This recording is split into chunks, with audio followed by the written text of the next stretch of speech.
Okay, I'm having internet problems today, guys. I do not know what in the world is happening.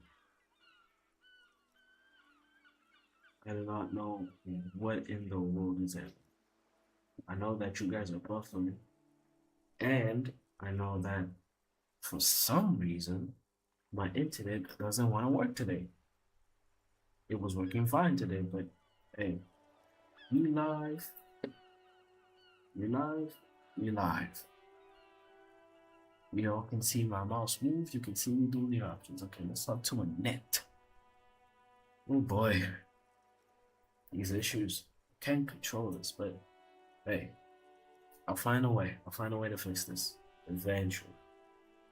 Hello, sir. Step right in. Your store is open. A young girl with chilly red cheeks waves at you, smiling. Her nose is also red from the cold. Hi. Are you interested in a new and exciting book? She stomps her feet to feel warmer.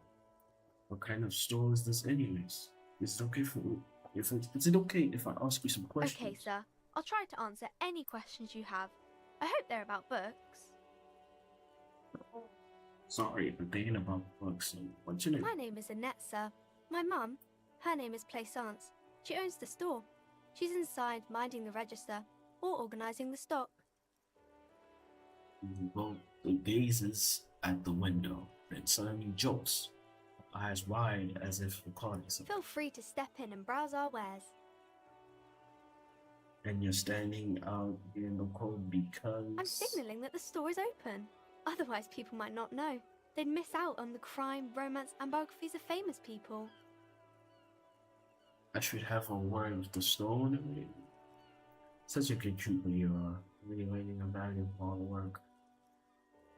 Pat her in the head. Her head. I could help by really this man's in the free market. Well, I am not in a very good shape. In other words, I smell alcohol. So, should I have a word with the store? Oh, no, sir. I'm happy to help Mum by luring in customers. Besides, I have some hot juice in my vacuum bottle to keep warm. Okay. Shouldn't you be at school or something? I do my studies at home at the moment. I have to help Mum keep this place running. Isn't going to school more important than this? Mum says it's necessary to do both because it builds character. Mum says a proper worker is dutiful. That's how you get ahead in life. You succeed. I mean, okay.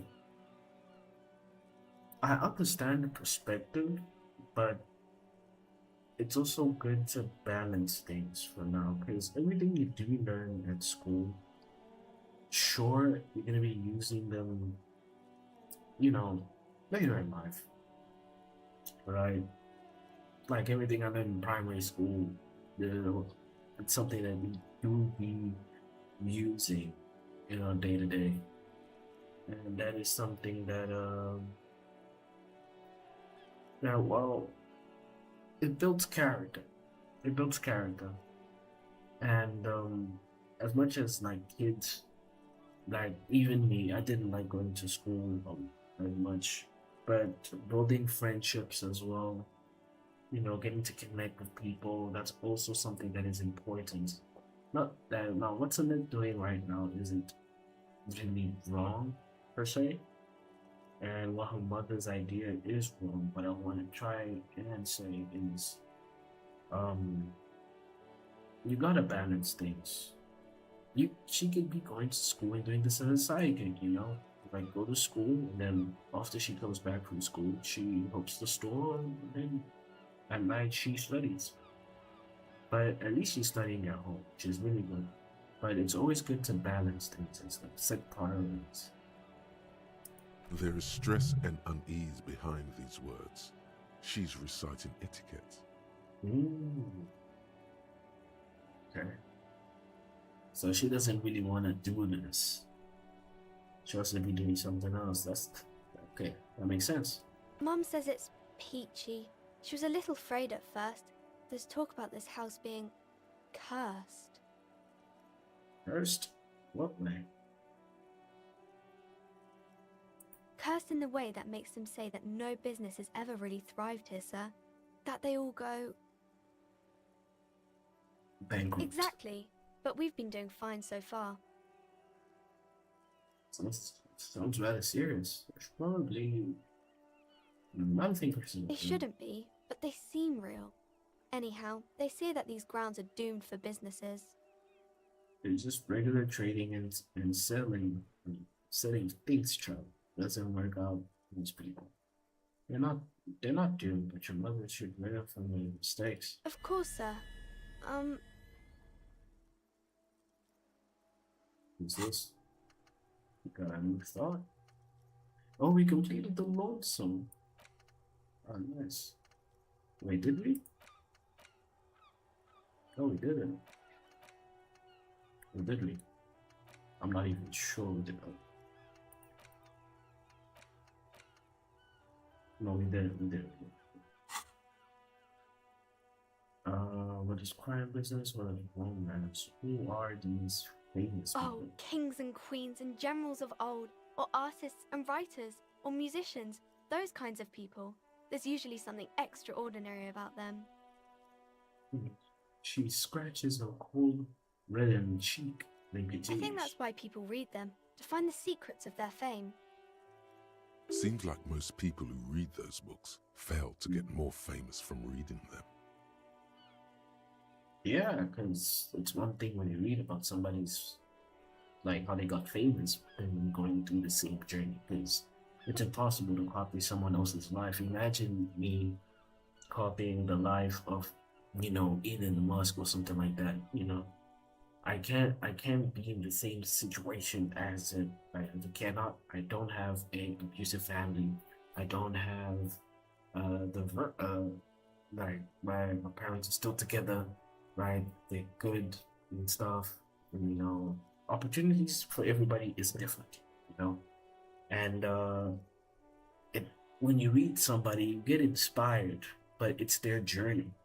So everyone's journey is different, because if you try to apply other people's journey into your journey, it doesn't really go. That's why you have to keep going and sort of define your way into building more character in order to tell your story, because it's your story at the end of the day. It's what you want to do. It's what you went through. So sharing these stories with other people will inspire them to make their own stories. That's why I'm not always with, oh man, you should, follow this person's footsteps, because it's like, you can take certain characteristics, yes, but you can't follow it exactly as you think it might be. So reading those doesn't make up readers famous, does it? I had a different question. Well, let's ask the question. But it does make the famous people more famous. See? She smiles gleefully. Fame sounds delicious. Maybe someone will write a book about me. Famous, fulfilling people. I feel bad. I have great things to do. These famous people sound like a bunch of dorks. Oh. Yeah, it's always good to... for me personally, I would choose the first one, because it's in our nature, really, to be remembered by something. We don't want to be forgotten. I don't want to be forgotten. I'm making these live streams because I want people to know my experience, right? SB plays this, and you guys remember when SB played that game, and it felt like that.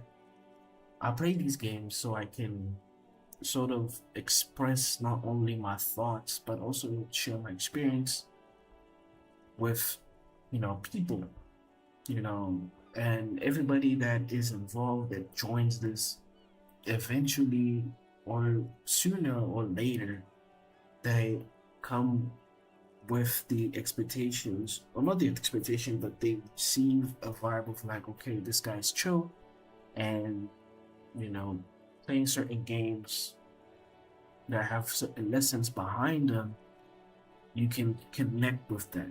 You can understand where I am coming from, and we can sort of talk about it. Build a safe community.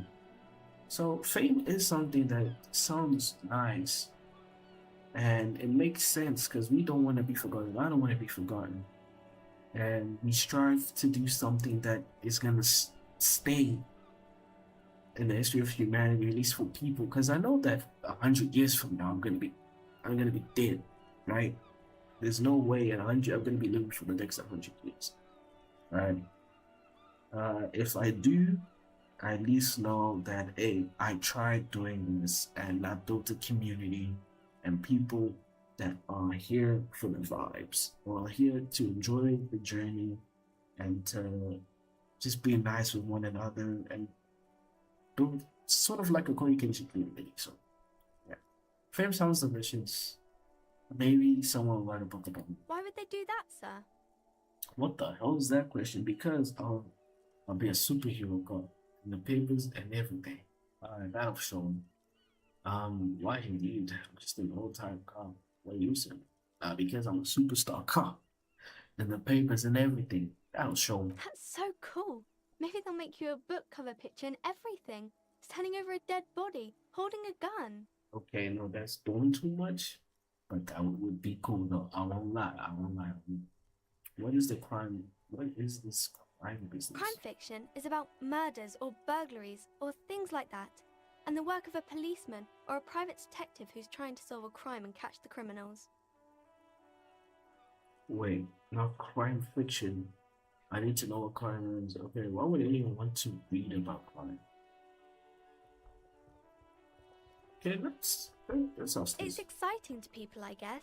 They get to imagine dangerous things, and it's kind of like a puzzle, where you can guess who the criminal is, or how the good guys are going to catch him. Well, me saying myself, I don't. You don't look much like a policeman. She examines you as if to find something policeman-like. Huh, well, what does a cop look like then? Didn't mean to offend, sir. Sorry, sir. It's just that you don't look like Dick Mullen. Oh my gosh. Oh my god, you keep mentioning Dick Mullen. It's a fictional cop, but I'm not Dick Mullen. I used to be exactly like that Mullen guy. Then I decided to live a little. You know, nobody actually looks like the guy in the picture. They're just a stupid fantasy. It's not your body that's important for police work. Anyway, it's your... This is also true. Wow, look at the guy. Never be as good as Mullen. Actually, I have other questions. Yeah, I like this one. It's not always your physique that defines something. Yeah, your looks always vary. People's looks always vary. So, yeah. Head, yes. No, your mind. Yes, sir. Yes, sir. Yes, sir. Yes, sir. Not head, child. Heads. Flexibility. There are 3 million different.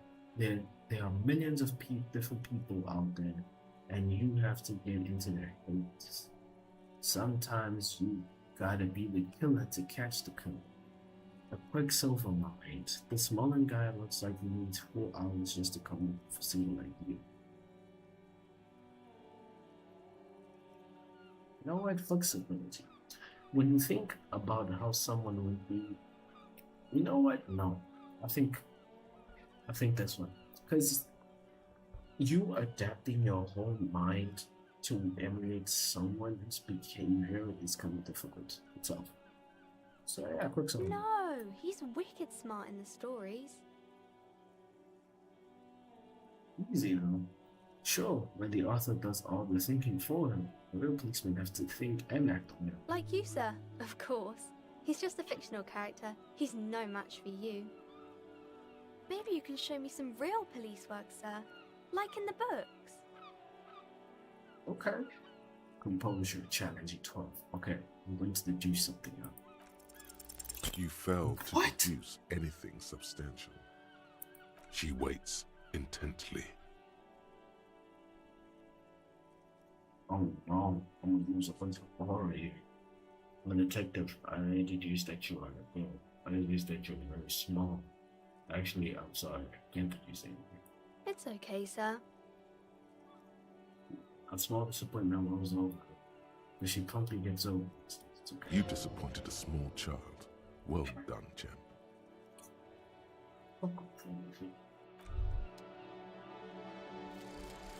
Lonesome, long way home. Here we go. Home awaits.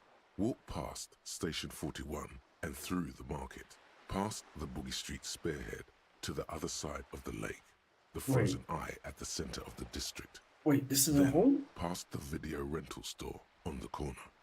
There, at the end of a street lined with pine trees, a small house no larger than a matchbox. 11 Voyager Road. You no longer live there. Those times are gone.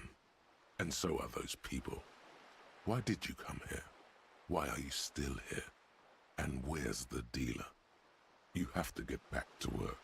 That's all you have now. So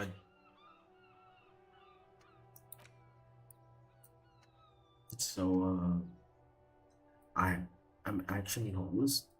You serious? I'm actually homeless. Who's that? Book is titled The Man of Find or Wildfire. Let's enter the store. It's pure on the wow. I disappointed a child. I feel so bad. Okay. There's quite a few things to interact with, so let's see what's around here.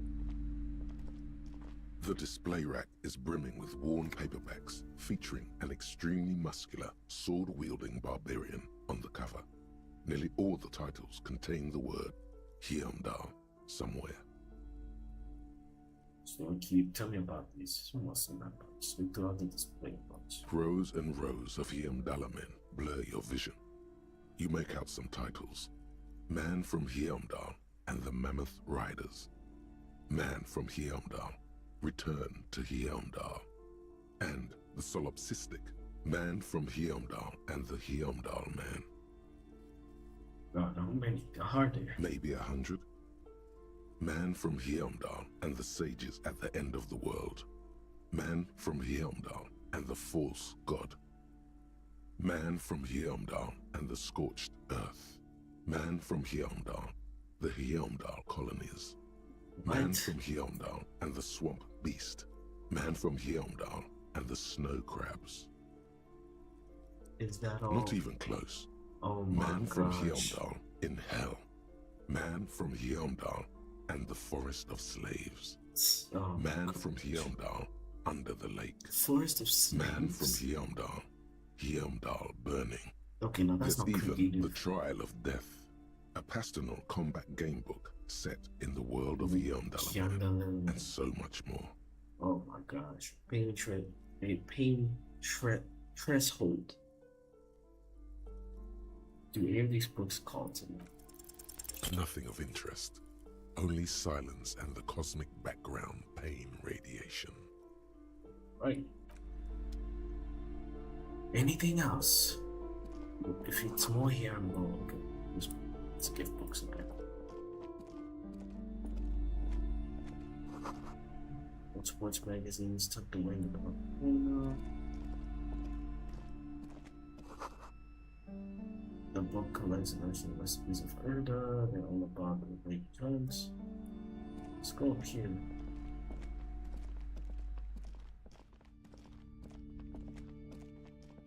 What's in here? You see a set of tattered curtains blocking the way to another room. A strange cage-like trinket dangles from the curtains. Excuse me, officer. The back room is strictly for employees only. Shopkeeper, what's behind the curtains? Nothing. Now please go back to browsing the books. Don't you feel compelled to look at the books? The books are all you care about. She speaks almost as if she's trying to put a spell on you, And urging to you buy them. more books. Hold on. Oddly enough, the more she tries to draw you away from the curtains, the more alluring they become. Yep, that makes sense. Examine the strange cage-like trinket. You see some kind of charm, an irregular polyhedron assembled from bones, sticks, and straw. Inside, a disturbing fish head with empty eye sockets stares at you. This is a traditional Seminese ward, meant to provide protection against ill luck, bad dreams, curses, and other supernatural scourges. And who are these niggas? Inhabitants of Ile de Fantôme, the Seminine Islands down south. Okay. Aside from poking at it suspiciously, there is nothing else to do with the fish head charm at this time. The curtains remain shut before you.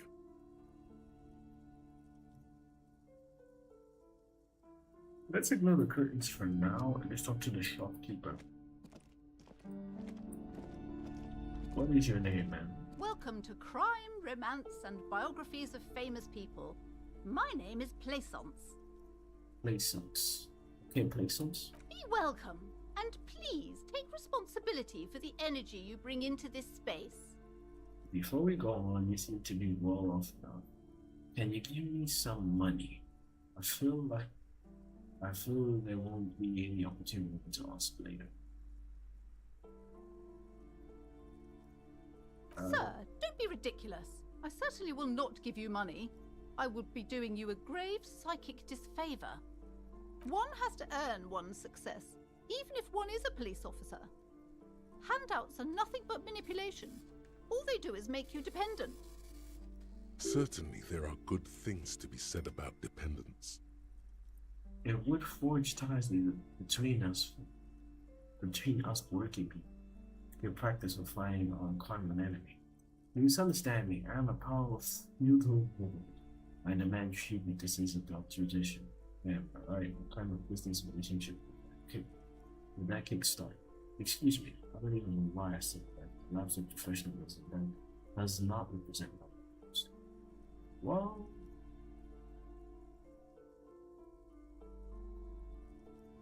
I mean, I could bullshit. Yeah, but what kind of business relationship would I start? Exactly.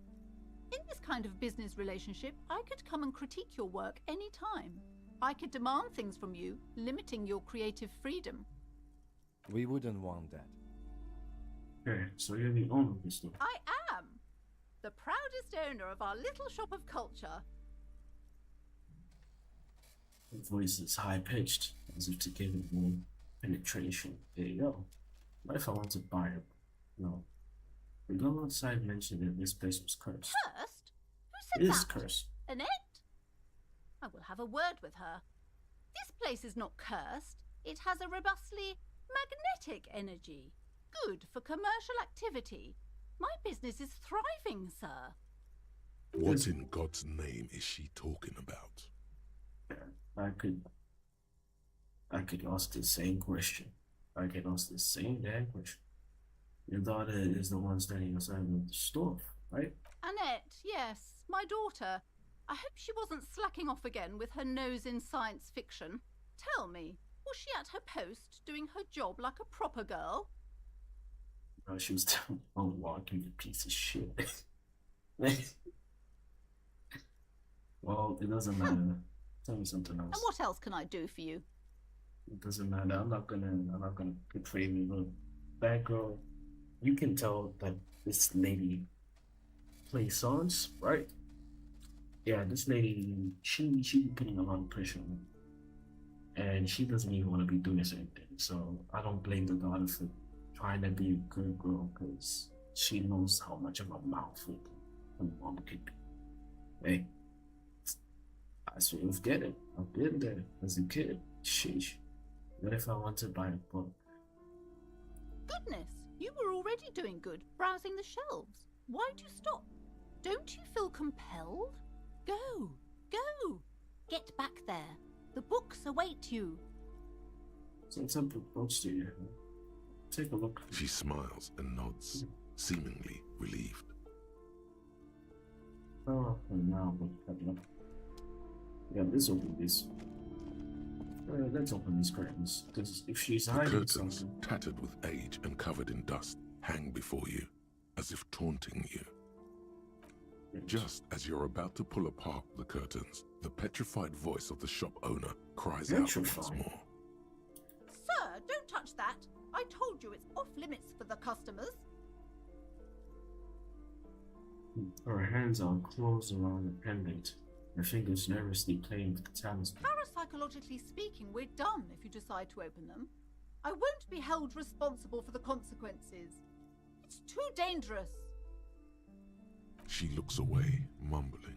Why is everyone always messing with the curtains? Why can't they just buy books like normal people? This is about the curse.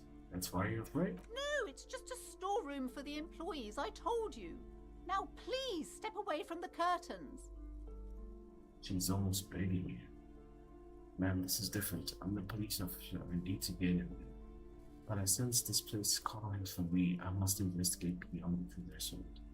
I don't care. We can't stop it. I'll open it. Yeah, ma'am, this is different. Why? It's not like anyone was killed there. Oh. She stops abruptly as her hand flies over her mouth, baffled by her own bluntness. I'm sorry, I don't mean to be so impolite. Just please don't go there. I can't allow that. You'll only make things worse and unleash the powers. Yep, she definitely believes in curse. The curtains do seem frail suddenly, not robust enough to contain a slippery darkness. Look, lady, I don't care. You can't stop me. I'll open it. No! Please just talk to me, officer. Come here and let's talk this through before you decide to do anything extreme. Talking is always good. Go see what she has to say. The curtains, tattered with age and covered in dust, hang before you, as if taunting you. Okay. Need information. Maybe this could. It doesn't lead to the back of the motel, but we need to know what's there because it could be related to the case. Because if you guys remember, the exit of this place, not the exit, but the mailbox, there was a car that went by this store or this back, the back of this place. It might be related to the case. So let's see. Hello again, esteemed officer, and welcome to Crime, Romance, and Biographies of Famous People. Why are you so uptight about those curtains? I just want to know what's on the other side. I already told you, it's just a storage room for employees. You I don't have- understand why it's so important to you. Nobody works here. I look around, there's no one packing show. There's only your daughter, and you telling your daughter's gonna use that? Come on. Just let it go, officer. Go buy some goddamn books. You're supposed to be drawn to the books. She recites it like it's a poem, or like she's playing a role she's grown tired of. She's so tense, it's a miracle she hasn't snapped in half yet. Oh, okay. Why are you still talking about books? Are you trying to put a spell on me? If it's just a storage room, then why are you so tense? I'm not tense, I'm just... Your mouth. Okay, wait. She wavers under your gaze. Mouth pressed into a tight lip frown. Then something breaks. Okay, fine. It's because this place is cursed. Just like Annette said, they don't call it the doomed commercial area for nothing. Are you happy now, officer? Happy that you've ruined everything? She closes her eyes and starts pondering something to the pendant. Host of hosts, she prays. Guard me and my honest business venture from the curse that lurks behind the curtains. How does this curse manifest itself? Why didn't you just tell me that? Why didn't you tell me right away? It's not good to talk about the curse, not in detail. The negativism, it's dangerous. Talking about the void wraiths angers them. This is not The Witcher. This is not The Witcher. Stop it. Wow. Void raves. You have new words. Have you sought help from anyone? Yes, I've contacted numerous parapsychologists and even a pair of Simonese mediators. They provided me with the wards. Oh no. Oh. The wards help to keep the doom at bay and protect us against Oh, the darkness no. that lies further in the building. Even though now I fear it's not enough. Okay, how does this curse manifest itself? The curse is so much worse than you could imagine. It's a disease, eating at the very foundation. A shiver runs through the woman as she looks around the dimly lit It's store. the curse of financial distress, of ruin and bankruptcy. She peels over the curtains again. Okay, I'm a little confused. What does that mean? Everyone knows that all the previous companies in this building have sooner or later declared bankruptcy, and their malicious spirits are still here, feeding off bad business practices and disappointing income statements. There's something wrong with this building, I can tell you. Ever since I arrived, I've sensed an eerie lingering presence, as if I was unwanted here. You are not. Okay, so is your pendant part of the wards as well? Oh, this? No, it's a special Himian amulet, blessed by desert pygmy shamans, with a spell of compulsion. It's to compel people to buy books. There are numerous spells cast throughout the store. I had the books anointed with a different inducement spell, for example. It's guaranteed to boost sales 15%. It's called marketing. It's called marketing. Oh, you just, oh man, I feel so sorry. Desert pygmy shamans. That sounds like a rather questionable way to describe a group of people. Yeah, that's also true. I didn't catch on that. Would you like me to take case I could investigate, see if the curse is real? I don't think the curse is real. I just want you to let me in there. Yeah. Because, okay, let's be honest. If you really think of a curse is affecting business, it's not just the whole. It's your business model. Everything you do for a business is a business. I'm assuming that in this game, there's no such things as technologies and all this thing, and all these things that we have now. And the game is a little bit old style as well. So let's think about this. Okay, you open up a business somewhere, right? You have a product that you want to sell. Now, in that time, you either gonna have one or two things. Either have a community that is gonna, frequent. It depends on the location, but also how you're gonna promote that, right? And since this town isn't really that popular, it makes it hard for businesses to operate. So thinking that it's a curse, I mean, she can't believe what she believes, but I don't think there's a curse. I don't think it's real. I just want you to let me. No, certainly not. I'm not letting you open the gates of hell. In fact, I don't want anyone who isn't familiar with the psychic arts involved in this mess. Stay away. Leave the spirits be, so they can return to their slumber. My liege, you know what this case calls for? A para-detective. Detective? Convince her to let you investigate the doomed commercial area. Alright, let's do it. Slither up to her, you silver-tongued fiend. Show her what world-class perfidy looks like.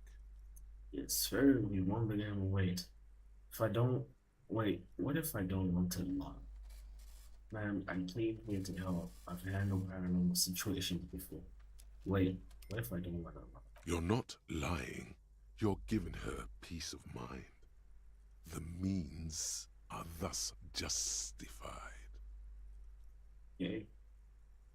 Alright, Drama, I'm gonna let you indulge in this situation. Ma'am, I came here to help. I've handled paranatural situations before. Are you sure? Don't think I haven't seen charlatans before. I've returned from the void, a paradetective from a long line of paradetectives. You're no paradetective. You look nothing like one. And you're clearly a drinker. Pardon me for being so blunt, but... You look like one. The lieutenant keeps his usual stony calm. He silently picks out his notebook. I admit, I had my share of drinks, but only because the spectacle around me is parapsychologically taxing. You see, it's necessary to drink experience in order to contact the void. Let's say Yeah. How do you know all this? Okay. Here we go. Your words brought me here. In the first place, the Snnr's blood also runs through me. You're part Simonese. Oh, it means our meeting couldn't have been mere chance. The hand of fate guides us. Okay. But Okay. You bullshitting? I am not the only Bullshitting? one at risk. I have to think of my daughter. You are certain you can help us? Keep us safe? I can't allow any collateral damage to hit us. No problem whatsoever. Family safe. Phantoms are no match for me. Just ask my. Okay, Kim. This is the moment of truth. Back me up. Oh, Not like he is. You put him in the certainly spot. so, man. I can assure you my partner is eminent in this particular field. Yes, sir. Okay, Kim. Okay, If Kim. promise, good officer, then you might be our last hope. Do you swear it? Hell yeah. On my honor. Actually, I'm not feeling this vibe anymore. The second forces. Okay. On my Thank you, honor. sir. There's one more thing I haven't told you about yet. The entity. Okay. Do not act surprised. You know of these things, sire. Okay, the entity? Of course, the entity. Close your eyes, for I've sensed its presence. I mean, she did say she hasn't told me, but... Alright, let's bullshit all the way. You have? The entity takes the form of a woman, a witch probably. What? I've suspected that she must be connected to the curse ever since I first saw her. Did you know that she lives inside the chimney? Excuse me? Chimneys aren't big enough for that chimney. The passage between heaven and hell, of course.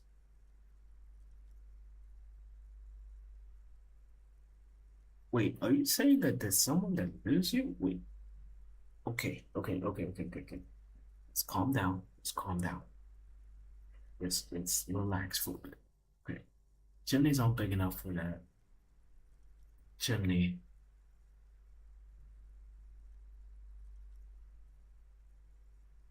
Yes, that chimney is part of the building's central furnace, and it's enormous. She has barricaded herself behind some metal security curtains. God knows what she's doing there. Okay, so there's someone in here. Okay, cool. Cool. This helps us with our case. Some unnatural magic, I assume. You should go find the entity and ask what happened to all the companies in the building. What is the source of this curse? Here's the key to the warded door behind the curtains. Take it. Oh, and please do return to me after you've looked round. I'm quite anxious to know what she has to say about the curse. What you Okay. discover in there. Okay. What you discover? Probably just some office space. Don't be scared. Well, for now. See, you guys, sometimes you gotta bullshit your way. Sometimes you gotta You bullshit your way. see a set of tattered curtains blocking the way to another room. A strange cage-like trinket dangles from the curtains. Yeah, it's pretty good. You see a dimly lit room full of dusty furniture and trash. A doorway stands in the back, covered in dozens of scary little Simonese wards, your shadow looming over it like an omen. Oh! God, she tries her best to look away. Her round face burning. Alright, let's see what's up. And ghostly silhouettes of hair dries. Okay. A heavy door with a missing handle stands before you, covered in dozens, if not hundreds, of Simonese trinkets and charms. It appears to be locked. Unlock the door with the key. Why would I? After exerting some force, you manage to turn the key. It's eerily silent. The door slides slightly open, letting a draft of cold air into the room. Key? Let's just open it like that. It's a gym? You had a whole ass gym? And it's dusty as well? Oh, Kim, what's up? What is this place? The lieutenant stares at the dusty trim It's the netherworld beyond the veil. Look at Jim's mirror. Yes, but no one's been here in ages. Trapped in the mystic floor with his foot. Yeah. I doubt the electricity still works. We should find a flashlight if we want to go on. There should be one in my kinema. Some specks of dust shimmer in a faint beam of daylight falling from the window. Other than that, the room is dark. Hey, what if there's a reason why not? Okay, let's go get the flashlight. Lieutenant nods. Yeah, it's like 4 p.m. right now. It'd be best if we had a source of light. I still can't believe the bullshit on me. I guess being drunk does have its advantages. Alright, let's head out. Let's head out. Let's go to Kim's car. Oh, I can sprint. I forgot.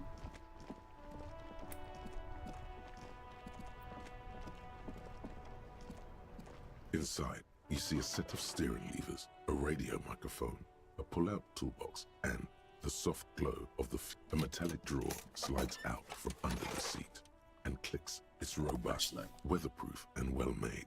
Police issue, blue. Lets you see things in the dark you would otherwise miss. The pull-out toolbox slides back into its nest. Preheater gauge casts a warm glow on the steering levers and the radio on its hook. Let's close the door. That's all we need.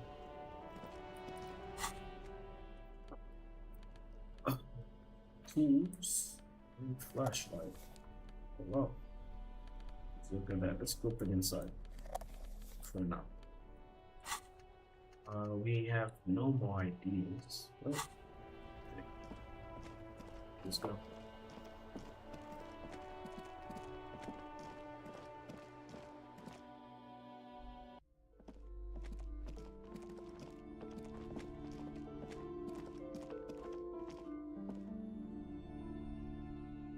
Alright. Let's get our flashlight on. Okay, okay.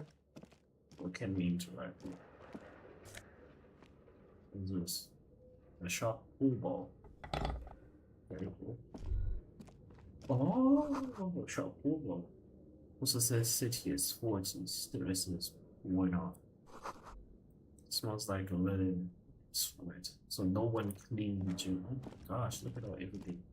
A barbell lies on the floor. The color has worn off its weight plates.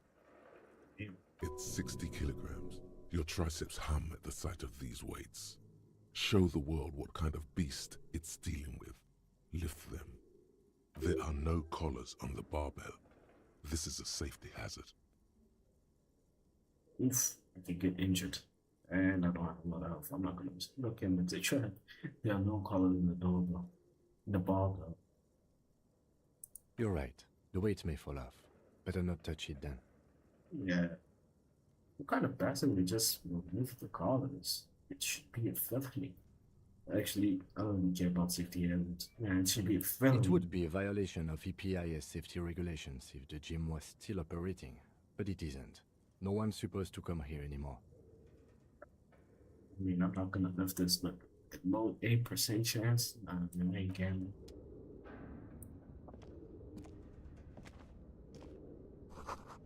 We're not wall bars. They look unsafe. Yeah, this whole room looks unsafe. I mean, look at it. Look at the window rinse. Damn. Apparently there's someone living. Since a hallway is blocked by an old window panes and debris. Okay.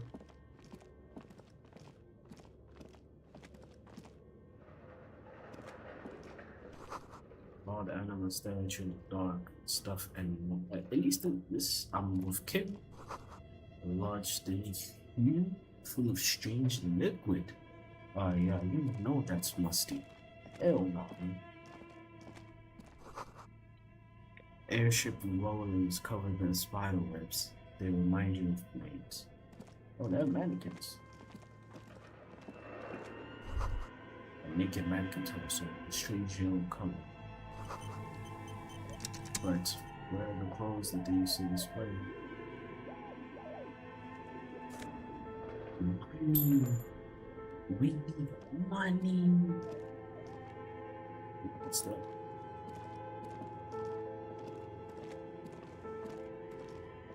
Whoa. This appears to be some kind of machine with a cube-shaped heart and a wired framework. The keyboard has a rectangular on-off button. A piece of paper still hangs from the printer. A radio computer. Just sitting here without anyone inside. He sounds surprised and a bit cautious. What he means is that these things cost money. Why would anyone just leave it behind? Okay. This is the Ream Civic radio computer, model RC5120, equipped with a Feld mainframe and a Ream-compatible printer. You think I should turn it on? We have one of these down at the station, but I never really learned how to use it. Yeah, let's turn it on. The machine lights up like some prehistoric animal stirring from its slumber, revealing fluorescent play and print keys on the keyboard. The hatch on the machine's central compartment is wide open. Let's press play. Nothing happens. Something's missing. There's no tape in the player. Oh, okay. Cool. What print? Nothing happens. Okay, cool. Let's look inside. It's empty, like a beehive Oh, it's full. without its brood. Some cables have been left dangling, disconnected. This is where the memory should go. Okay. Let's leave. Look at this. This old fireplace is covered in lines drawn in blue and red marker, the mesh spreading over the stone like blood vessels on alabaster skin. It looks ghostly and strangely ancient. The whole thing resembles Kadran mosaic tiles. Very pedantic. Hold on. How do I know what ancient mosaic tiles are supposed to look like? History classes, students with their textbooks open, studying the roots of our civilization. Those aquarelle blue tiles looked beautiful in the sun. Okay. So what am I Radio looking at? frequencies, it seems. UKV 123.6, UKV 123.7, UKV 123.9. Some written notes, too. Sparse and cryptic. Radio frequencies for what? Unclear. It looks like a cardiovascular system split into veins and capillaries. Very advanced. So we're doing something medical here? There must be some elaborate piece of art. Of course, you're obviously anatomy and crevice. I can still be in character, but so you're doing something You medical. think so? The web is comprised of radio stations, all lead back to one red heart, titled the Game Master Frequency. A note says, this one can listen in on any station it wants. They must have had massive air width. These things don't come cheap. Right, who's the game master? Someone very important. The leader of a massive on-air game built by these people. A conductor for the hundreds of story threads that pass through the Game Master's frequency. Right.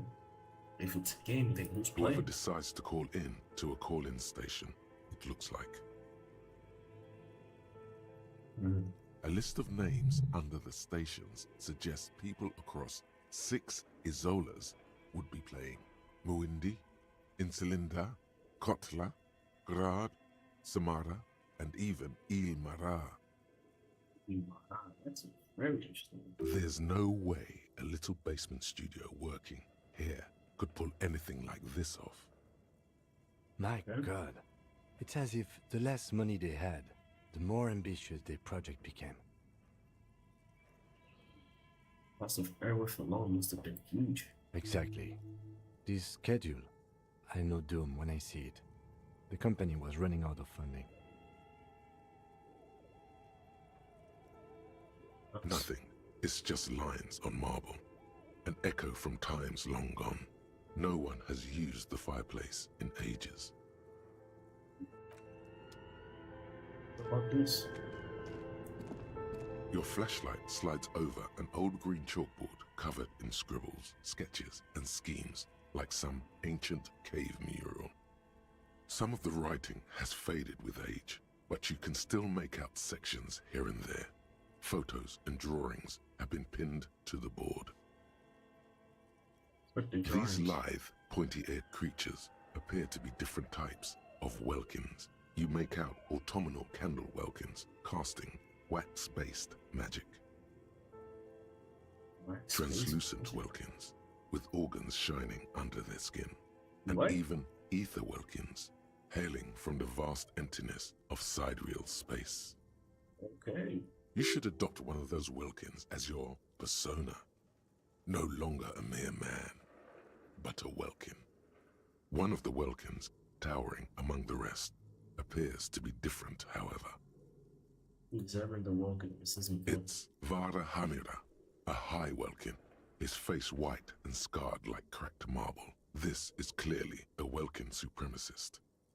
The note says, all non-welkin races will be purged. Oh. The Haldor, the Twarg, the humans, and even headless men, all of them, purged. Imagine a world filled only with welkin, green welkin, dread welkin, and the high welkin to rule them all. An inordinate amount of time has gone into drawing these little welkin creatures. Why would anyone spend so much time on this? One of them is the walking. Political commentary. That one has a great beard too. Oh, which reading with questions. Spend so much Some time people on this. really like building a world, I think, even if it's just for a game. Understandably so. I mean, role playing. I guess I never played Dungeons and Dragons. Thinking about buying Baldur's Gate 3 maybe to probably experience this. Maybe. But well, the process of building something. I know somebody, I have a friend of mine that he also builds. Sometimes I help him build certain things, concepts, and it's really interesting being behind the process and getting, references of weapons, magic systems, certain animes and movies and all that to build something great. Like, not something great, but to build a world, right? And he's always cool about that. And yeah, he's still writing a few things. He's not full of it. But sometimes we talk about, the world that he wants to build and the concepts as well. So it's really interesting to be behind the process of creating something. And especially this right here is also the difficult, like designing characters, building something. It's just like it's a process that takes a minute, really. So who are these creatures? Who dreaming? Are they real? I have so many questions. This looks like concept art for a project. It's not really real. Yeah, sure. Yeah, I had to ask because you never know in this world. I mean, who knows? They might have had like other things as well. Just look at those details. So much effort. Hey, whoever drew this, talented. Okay, let's inspect the photos. The photo collage depicts barren, icy landscapes wrapped in perpetual night. You see permafrost and glacial landforms, dead trees grown in under the snow. So this is mostly concept art for the game that they were making. Entire oceans have been frozen from shore to shore. There are pictures of settlements on dried up riverbeds, abandoned in a storm. Animal corpses in the dark, carcasses and bones. You see primitive oil rigs built into glaciers, boreal dvorg, yurts under the snow, great mammoth-like beasts of burden. Albeit dark and cold, this vision also feels cozy in its own way, like eggnog or morphine, a much-needed respite from our own world. Hey, yo, we are not doing morphine, brother. A pinned postcard reads, "The heat death scenario. A desperate fight for geothermal energy engulfs the world as Wirral becomes untethered from its sun, drifting through the universe. Let's inspect the schedule. This is a monthly calendar from the year 50. Cryptic Oh, words like last year. sprint, daily minimi, and GPI span the marker-drawn grid, the grand scheme of production and money. It looks a bit like an academic calendar, only much more brutal.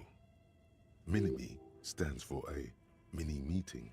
It's part of a bigger framework for managing work called RUN. Station 41 tried to implement it a few years ago, but failed. Really?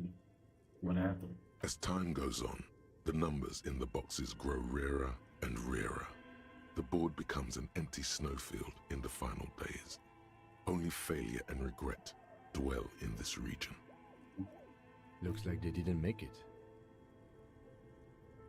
The lieutenant looks at the fridge in the ice field. A note in the bottom left corner of the chalkboard says, "See the prod schedule filament for details." The handwriting is only partly legible, but you can still make out 3 slogans: Call in, Tune out, Wirral Untethered, and Heat Death of the Universe. So I'm guessing this must have been the code for the frequency of the radio that they were using. The full text reads, "Heat Death of the Universe is the new black." The frequency Another that they were note using. says, "The biggest advancement in role-playing systems since the 30s. Okay. So a bunch of people was using this spot to just vibe. Oh, what's up, kid? What's up, what's up, what's up? Okay. What do you think is going on with that computer, chalkboard, and fireplace? Someone tried to exercise the curse using technology. Looks like an undercover counter-intelligence program. I just feel it's just a failed business. The only question is, what the hell were they making? Yes, that is the question. Yeah. Like he's ready to lay out a fine theory, crafted together like a puzzle box.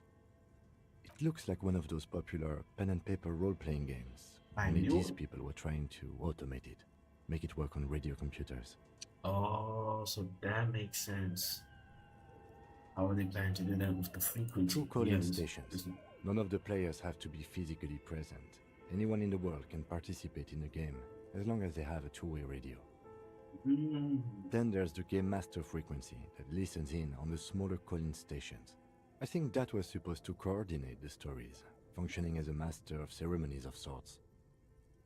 Coordinating so many games would take a whole switchboard of people, possibly divided into sub-frequencies.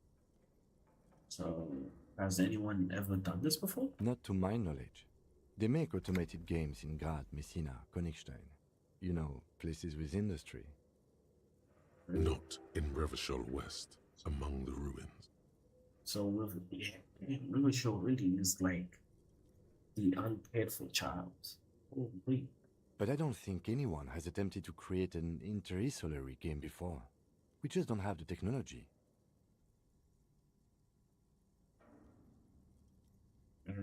This was a roleplay Indeed, game? those Welkins are a dead giveaway. Role-playing people love that stuff. The world looks like a modified version of the WeWorld board game, with Heat Death thrown in. Super cool. Someone should give them millions of real immediately. This game is too good to be left unfinished.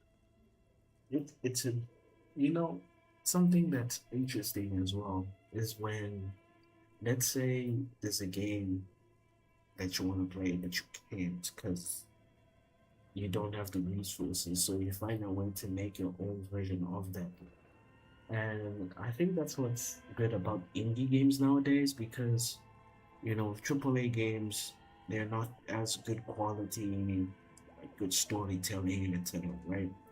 So a lot of people are just like, hey, why buy a AAA game that's bad? Like, for example, there's a lot of examples, like Suicide Squad Kill the Justice League. That's a game that came out, it was bad. But people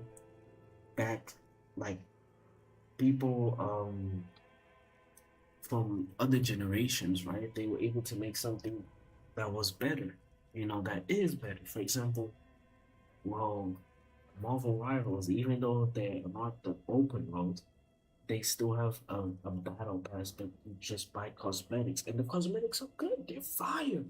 I enjoy the cosmetics of Marvel Rivals, and I've started playing it recently, and it's been quite fun. And that's something that, you know, you can buy Suicide Squad, buy Kill the Justice League, and you can get Marvel Rivals for free, and you're basically experiencing something better than the other just because they have a model that works for other people. Now, Suicide Squad Kill the Justice League did not succeed in that matter because it wasn't a fun title for you to play even with friends because it's just very repetitive. Now, with Marvel Rivals, yes, if you play it long enough, it will feel repetitive, but I haven't played the game in a minute, so I'm talking to the game as in a new person, not a new person, but I've returned to the game, right? But with other titles, right? With other titles, especially Suicide Squad Kill the Justice League, it will feel repetitive, and they do motivate you to play single player, but they mostly don't do well. So yeah, but this is a really cool idea though. It's from indie games and from people that try to do something better, that don't really need a lot of money, but they could. Or what they do something that is fun. Then things they're bound to sell. They're bound to sell. So continuing here, what do you think happened to the company? No idea. They stopped filling out the schedule on the chalkboard. Indeed, it's ambitious and untethered from reality, but...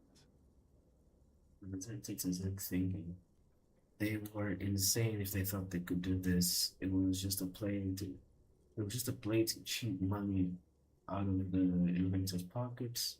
The curse got him. I see no one explanation. Though this cold and lonely, this would keep it company. Let's finish it.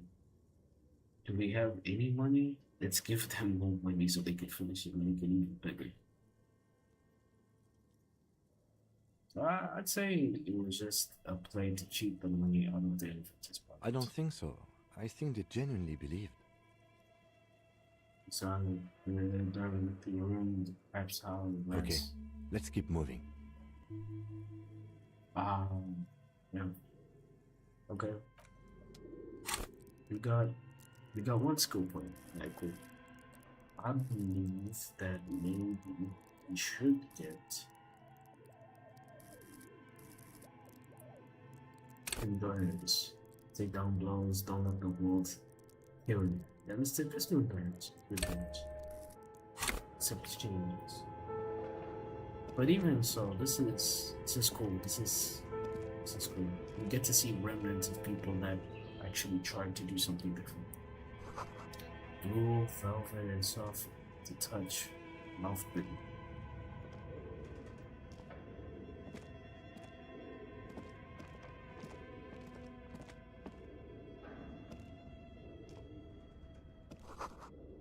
Skills with the split screen printed on the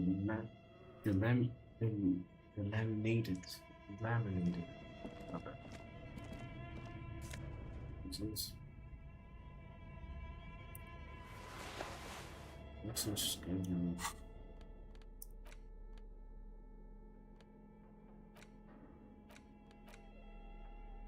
Would you like crossing a crisscross of ailments feels oddly fragile in my hand. Its intricate structure and dust. The silver tape on the side needs production schedule. Note: this film contains information. Oh, video computer. Okay, cool. We can put it here. Let's go with it. We can put it in the radio computer. Tiles on the cube are still smoldering, casting the framework in a soft glow. Fluorescent play and print keys shine on the Let's insert the production Like schedule. a smooth draw, the filament slides into place. On the keyboard, the play key starts blinking. A Let's bar play. of fabric right above the keyboard starts producing a soft hum. The sound of static seeps through the machine's planar magnetic driver. The static gets louder, slowly filling up the abandoned hall, until a voice speaks out, crackling and old, cutting into the air. Good afternoon. Fortress accident en rue de Saint-Ghislaine. This is East Insulindian Repeater Station 1. Please repeat. Is this the production schedule? Wait. What's the production schedule? What's the production schedule? The filament you have inserted into the reader. You mean that green thing I just put inside? Yes. Is that the production schedule? Yeah. Good. Please repeat the password. Password. Of course it would have a password. That's why there's a human administrator involved. The password, really bad passwords. Can you give me a hint? Yeah? No. A hint system is not part of the protocol for repeater stations. Hey, I wanted to try. Can you blame me? Who knows? She might have, you know. This is the police. Please open this thing. I am contractually obliged to protect the privacy of the filament holder Fortress accident. Without filing a warrant with Lintel, I cannot give you access to this filament. I'm afraid we are not doing that, unless we want to wait for a month. Yeah. Now, can you please repeat the password? Is that my birthday? Still no. I don't know the password. Received. I will register this login attempt. Don't worry. Passwords have a way of turning up sooner or later. Fortress accident. Is there anything else I can do for you today? Why did you call me Fortress Accident? Fortress accident is the company on whose name the terminal you are currently using has been registered to. Do you have any information about this company? Fortress Accident. One moment. And I flipped through the catalog before she went out with studious care. Fortress accident SCA produces revolutionary interactive call-in radio games. That's what the catalog says. So that's the name of this company. That's not bad. Oh, so punctual. And what's that? This interactive call radio. Well, we know we investigated this section. Oh, I still have to ask it. Any other questions? Xaia Jones responds. Any other questions? You hear her ask, which you finally includes. What are you? A machine or not alive? Well, if it's an option, might as well select it. Yes, I am alive. I am 74 years old and my name is Yvonne. Damn, Yvonne. Why didn't you retire, my girl? She repeats passwords. Programming people are all paranoid. Yvonne, my partner tells me that you're here because of your computer guys are all paranoid.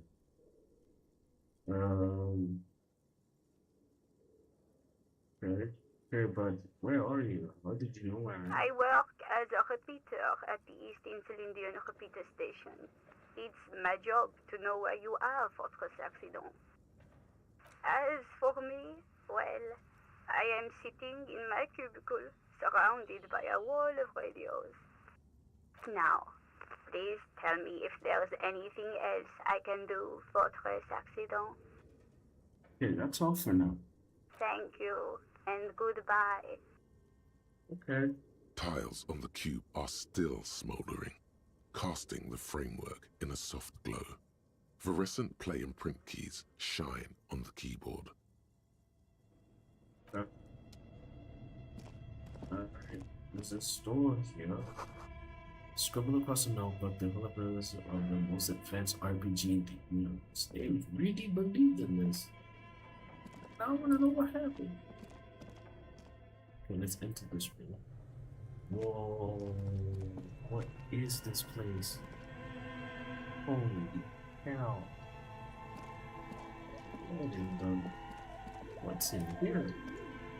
You see a terrifying ice bear with a strange compartment in its belly. The door is covered in frost and the bear's eyes are glowing red.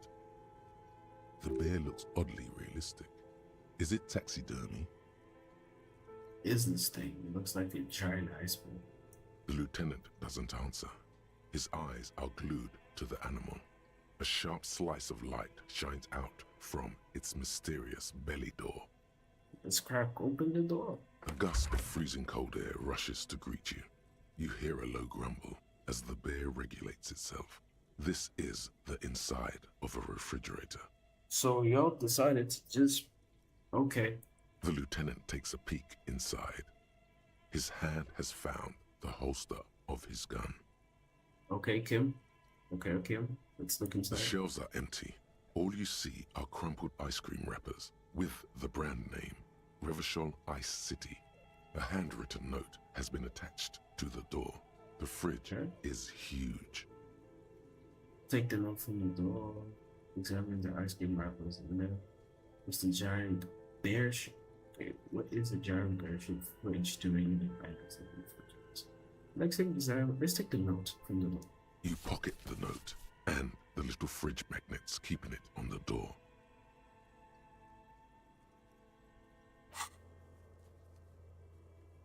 Oh, okay.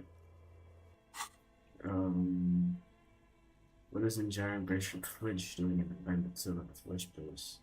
Let's examine the ice cream A wrappers. friendly cartoon bear smiles back at you from a glossy cellophane wrapper. It looks nothing like the fridge.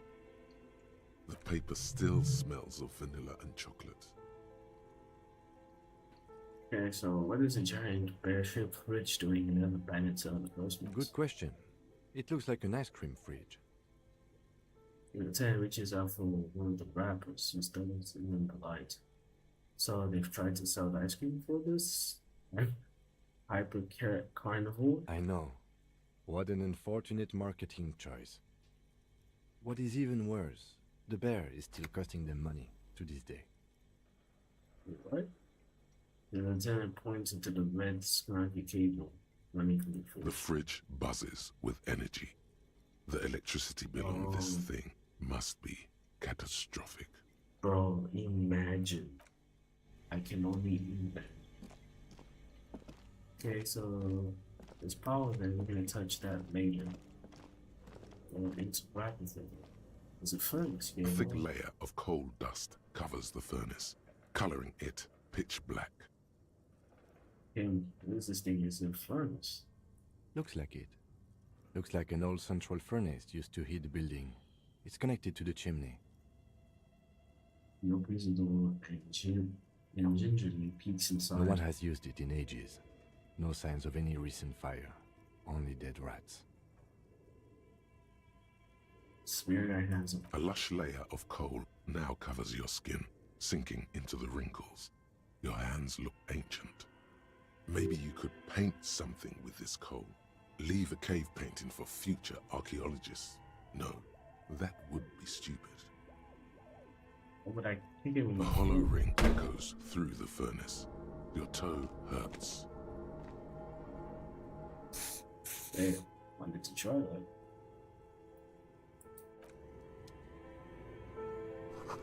The wall collapse inaccessible.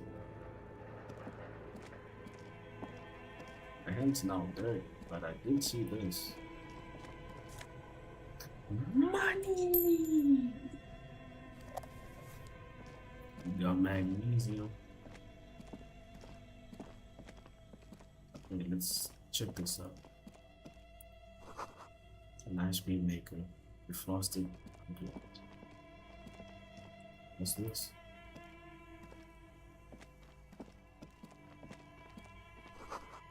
Flashlight casts a strange shadow.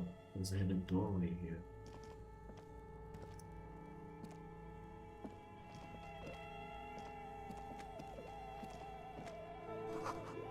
Two rusty rifles are hidden above the pipe. They look inoperable. A few bricks have fallen off, revealing a compartment behind the wall. It's too dark to see in. What are we? Look around the secret room. Seems like an old bunker from the revolutionary period. Look at all those rifles. Must be an old weapons cache. Look, there's a hole in the wall. Turn right to the There is, yes. And there also appears to be something inside the hole. Interesting. Do you want to take a look? Okay, I can. Your hand reaches deep into darkness and spiderwebs. Rummaging around, you find rusty rifles hidden away. You can inspect them. Most of them are rusty and inoperable, like the rest. But one catches your eye. A bolt-action model with a fine wood stock, in better cosmetic order than the others. This one looks nice. That's a rare sight. Seems to no longer be functional, but still a beautiful thing in its own way. It's this mean. This It rifle. means there are firearms, albeit inoperable, still lying around in Martinez. It's an interesting coincidence, I would say. Might come in useful in the future. Okay. Someone has stuck in the bus. What? Oh, someone put guns beneath the ceiling. What? Let's go over here. See how it was an ice cream maker and it's still running. There seems to be more here. Oh, we can go upstairs. And there come wires running into the breaker box. Can you interact with this? So let's try. Two cables are plugged into the breaker box. The red one leads to the ice bear fridge, and the black one to the ice cream maker nearby. Something close to you dies with a soft electric purr. Why did you do that? It's black. It's not like it's the because I don't know. Just things like reason. Yeah, I just The think lieutenant raises his brows, but doesn't say anything. The electric distribution board now has one cable missing. Somewhere, a machine hums along with the current, happy and contented. Oh yeah. We have money and a healing. And we got heals as well. We got $10. I mean 10k out. Alright. Let's see what's in this drawer. Insane mesh tank top. Can I put this on?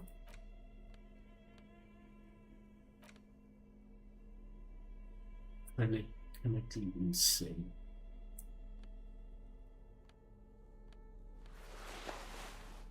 No.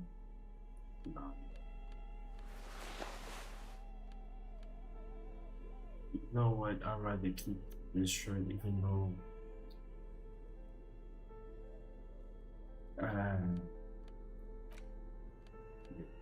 you haven't noticed from which we can interact with it. Okay, so The note is written with a blue pencil on a piece of lined office paper. The kitchen magnets have left spots on its surface. okay. Does it say anything interesting? It means closer to the crumpled note of the shoulder. This is tangential at best, but the lieutenant's detective instinct is still active. Split the quick. Someone has scribbled, S. I can't believe the off-site copy is still here. The illiterate ginger kid keeps stealing stuff from the studio, so I had to hide it somewhere safe. You're talking about that. What's the name, kid? What's the name of the kid?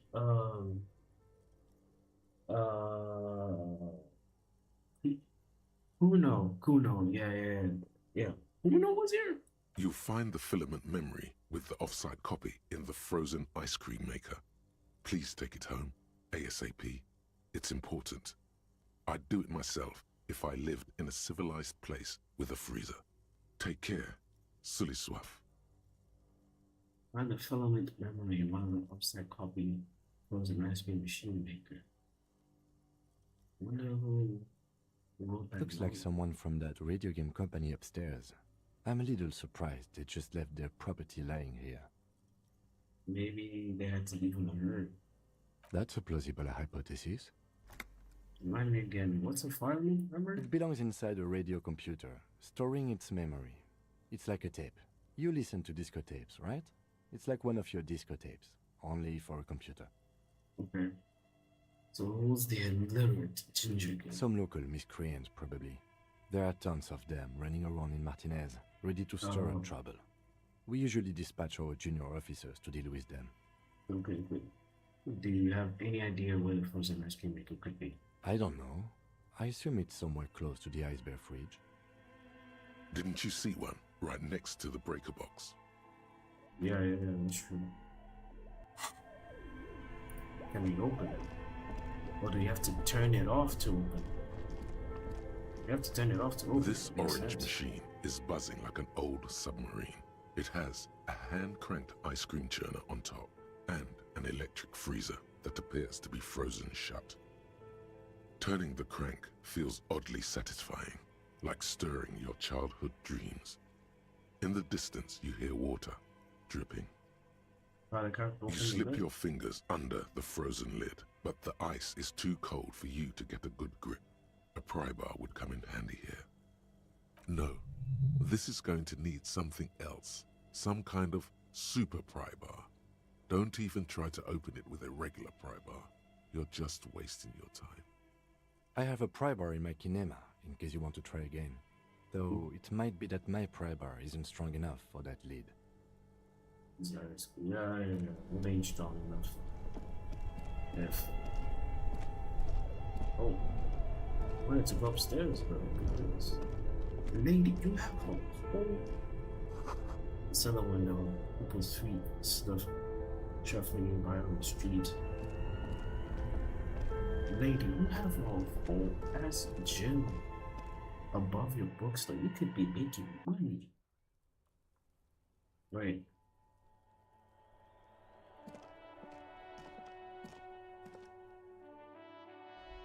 Oh, this is a basement. Okay, hold on.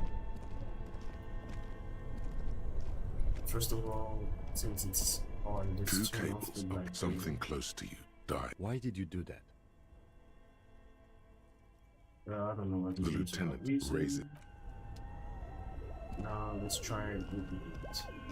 This orange machine is... You slip your fingers under the... No. This is... I have a pry bar in my... Okay, let's try getting the pry bar then. But before that, let's try and... let's see what else is here. Just want to be sure that I didn't miss anything. There might be something more that I'm missing.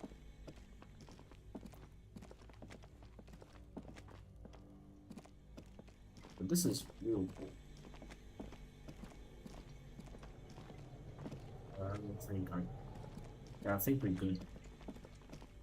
We can head outside. It is 5 p.m. so we can head by the motel and talk to the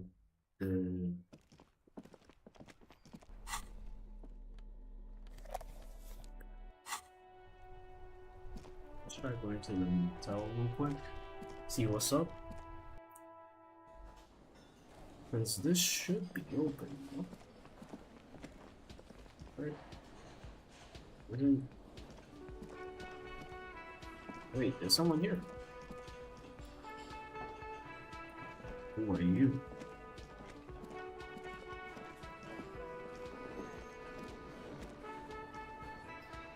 It's all about money, you know. So you're just an NPC.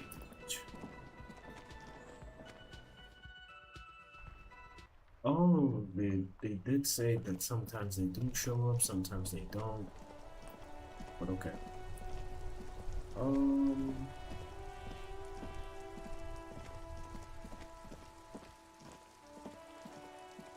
should we talk to the lady? Let's try talking to the lady, maybe.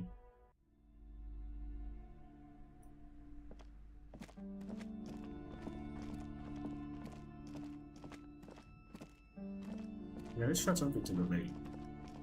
Maybe see if we can bullshit our way even more. You're alive and well. Don't keep me waiting now. What's in there? In that The dark dark. sarcophagus? The dark sarcophagus. Yes, yes. How was it? Tell her how ghastly it was. You know it's what she wants to hear. And it was a charnel house of failed business enterprises, leeching life, energy from the bookstore. Honestly, don't. Nothing to see there. Just heaps of garbage. Someone should let the sun shine in. I'm in no position to give up personal opinions. Let's do the first one. It was a charnel house of failed business enterprises, leeching life energy from this bookstore. I knew it. Oh, such horrors that have been thrust upon us. Yes. But Yes. what else did you find? Did anything survive? No, of course not. Have you located the entity? Does she mean the bear? You don't have anything of substance to tell her until you found that entity of hers. Yeah. Let's keep looking then. Might have missed something. Till we find the entity. Oh, flashlight.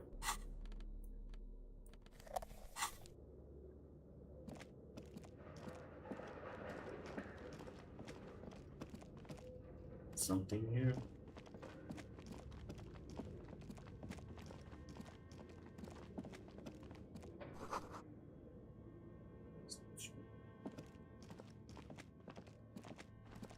Something in the drawers. Money. Let's go.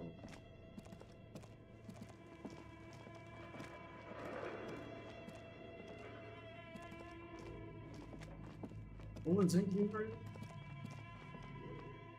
Wait, this is where, okay. Entity. Apparently someone is living.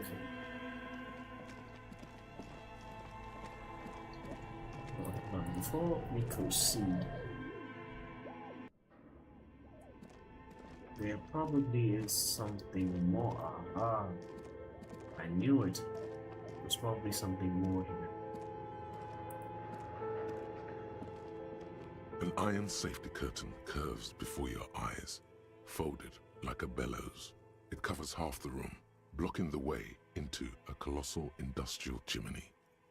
It's What not an odd going. thing to do. Nothing happens. Knock it harder. Still nothing. No one's home. Even harder. Those curtains prove to be surprisingly sturdy. Your fist hurts now. Yeah. If this is really an entrance to the chimney, then there must be a furnace somewhere as well. Maybe there's another way to get in. Can you please try to refrain from attacking random things? I need to find the malignant entity, Kim. This is the chimney. This is not random. This is significant. I want to see what's under this. Well, if it hurts a lot and I'm weak, I can try. Thanks. In any case, there's no way we can get in right now. Let's investigate further.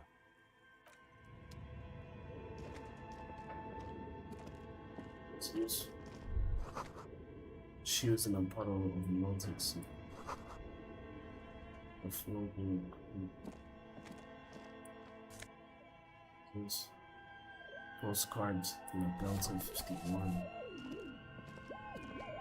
Okay, you can interact with that, can't we? What's this?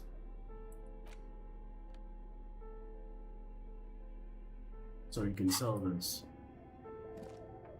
But that's it? There's this. So should be something more. Oh. There isn't anything. Not anything useful. Okay, cool. We don't know the password. Wait. What if we investigate one more time? Maybe we get something different? This old fireplace is covered in... The whole thing resembles Kadran mosaic tiles. Okay. No. Okay, let's go to Kim's car. And, we go to Kim's car and let's, open up this thing.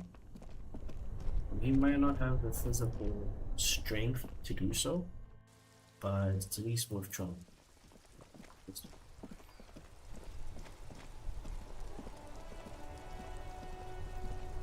Inside, you see a set of steering levers, a radio microphone, a pull-out toolbox, and the soft glow of the fuel. A metallic drawer slides out from under the seat, and the pry bar feels nice and cold in your hand, heavier than you'd think. Useful for opening all sorts of doors and lids. The pull-out tool. Okay, we don't need the description of that. We've been hearing it all the time. We'll get back inside.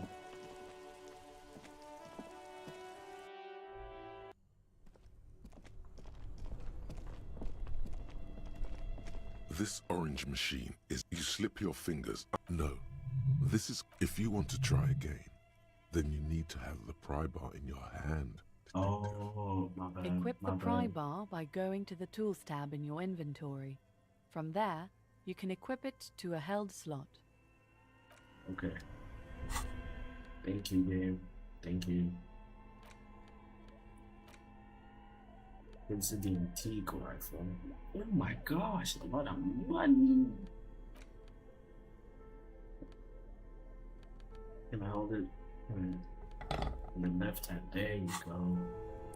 This orange machine is dead Oh, still. no. It has a hand-cranked ice cream churner and an electric freezer. The ice around it See? slowly See? melting. The machine being unplugged really gives us a better chance, but even so. You know what? I'ma just... Let me leave. How can I quick save again? F5. Here, F5. This orange just to machine be safe. is dead still. You never know. It You has never a know. hand-cranked ice cream churner and an electric freezer. The ice around it slowly melting. Just crack open the lid. The ice squeaks beneath the pry bar. You think you've got the bar jammed in there pretty well, but the lid simply won't budge. What is this? You see the pry bar's metal handle bending right before your very eyes. Yeah, well, that's a good pry bar. I'm not criticizing it, but this ice cream maker is frozen shut. It takes an advanced tool to get it open. Advanced? I mean, where do we get one? I have no idea, officer. This ice cream maker isn't important enough to requisition a special tool. Maybe, yeah, you're right. Even, maybe so. Oh, at least we tried. Guess you're gonna put this case on hold. Really needs much here, if I'm being honest. That lady, well, she ain't the biggest of our concerns. I thought that might have been related to the case. Even so, we do have a lot to do. Find a representative within just the company. This is what the main thing I wanted to do. So I saw a guy down here, right below the stairs. Not these ones, but the other one.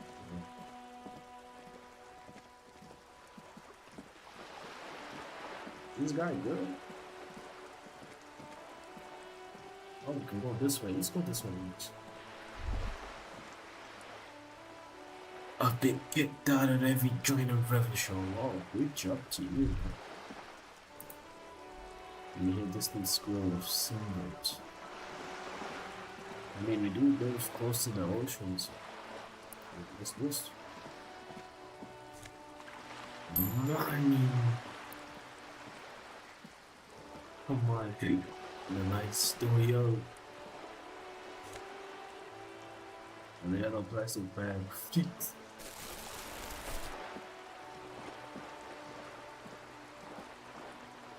So this. The ad reads broken window. Tibbs has windows. Okay. Let's go over here. See what's up. This is still the same day. It's still the same day. A few hours later.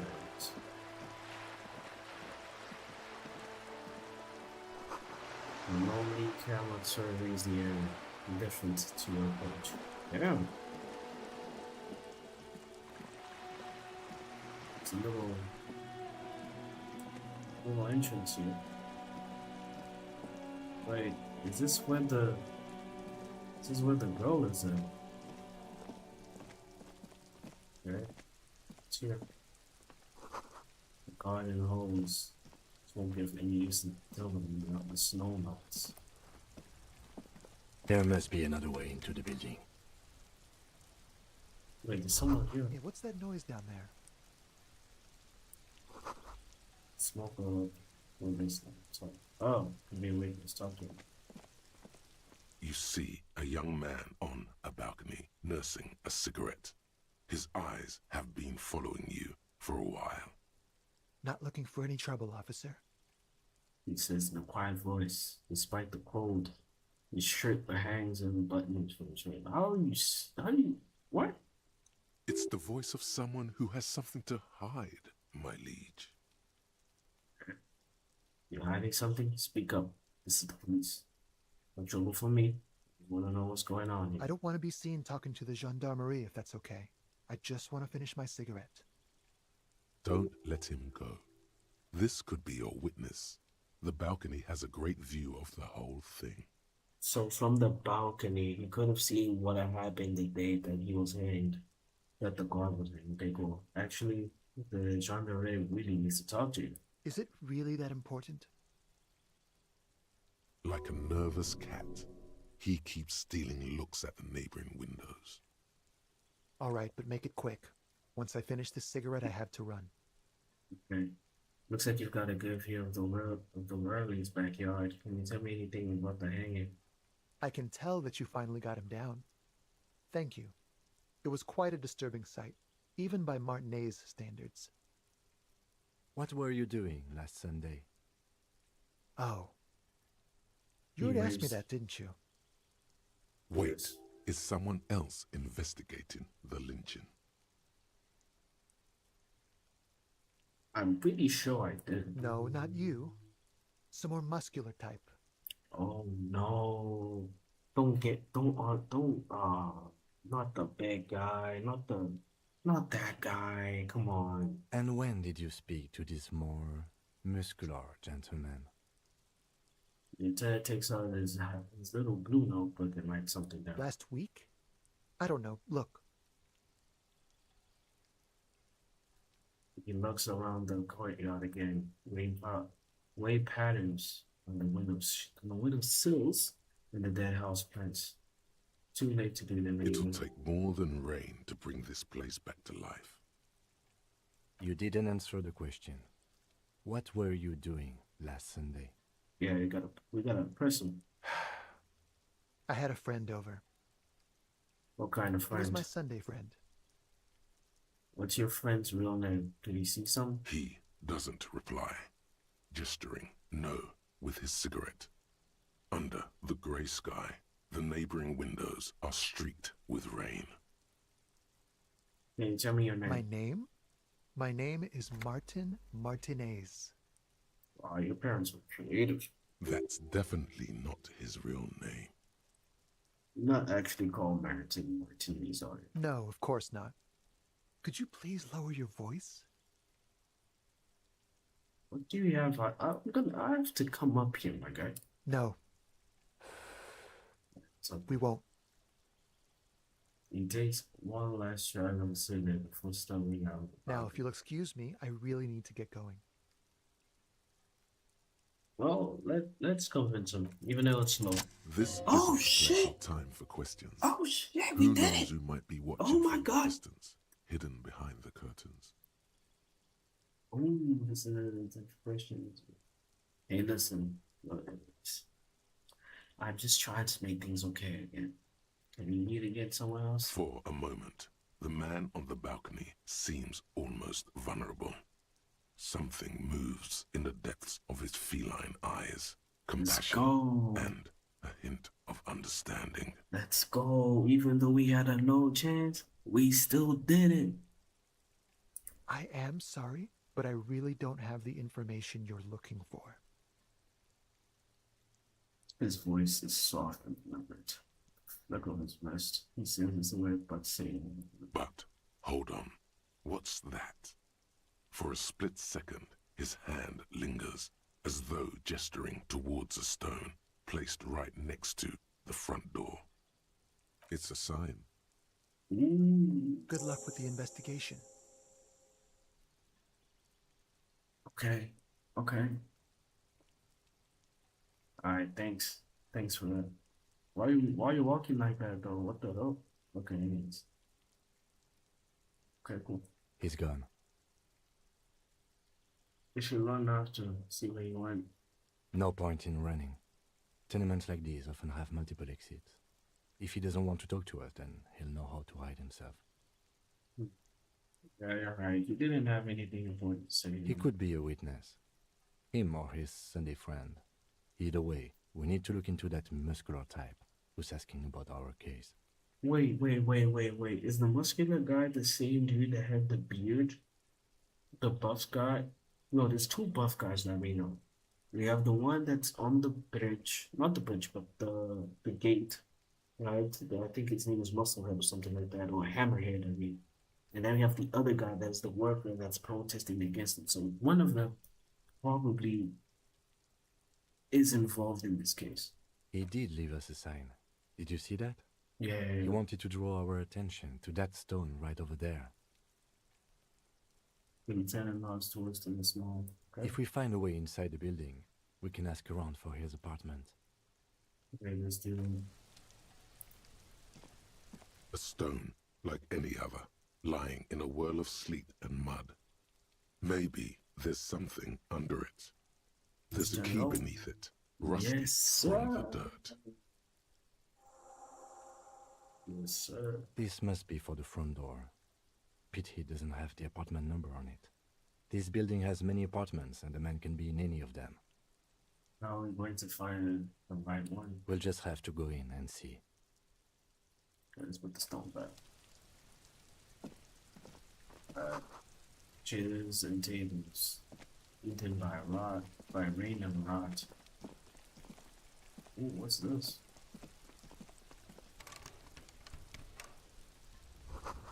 It's just a closed door, but you look at it suspiciously. Okay, let's talk to the girl. She's always supporting Bruno for some reason. Hey. Are you trying to sneak up on me? Come to slit my throat in my sleep? No. Apparently, she doesn't like people standing behind her back. Logic error. She's not sleeping right now. No. Pig's come to take me out. Trying to snuff me out. No, why would you even say that? Are you sleeping right now? Don't get fucking clever with me, pig. You think you're so clever. Just said. Trying to sneak up on me again. Trying to snuff me out. Get away, pig. Hey. Trying to sneak up on me again. Ooh, what's this? Money.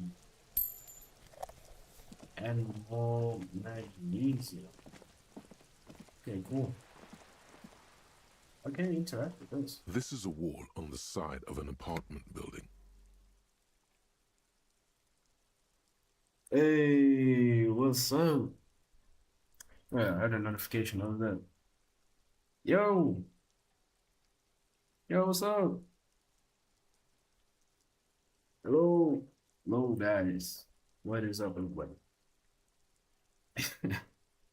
This is all on the side of an apartment building. Why am I looking at this wall? 3% low. Hey, let's try. You have no clue. Damn. It's just a wall. Yo, So many walls all over Martinez, weather-worn, cracked, their paint peeling. Hey. We're here. Hey. Well, you guys are a little late.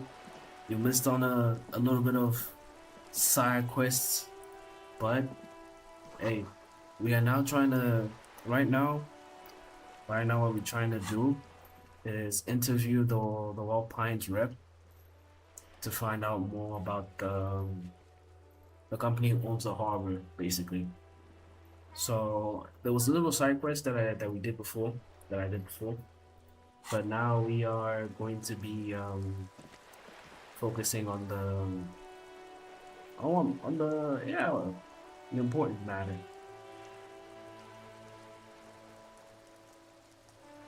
I was here when you were speaking to the old lady for the password. Yeah. Yeah, I didn't know the password, but there was apparently there was a company before that was operating as like an RPG and stuff. Look at me when I'm So talking to you. yeah, it was interesting because they were making like an RPG, and yeah, it was kind of cool. But anyways, campsite apartments.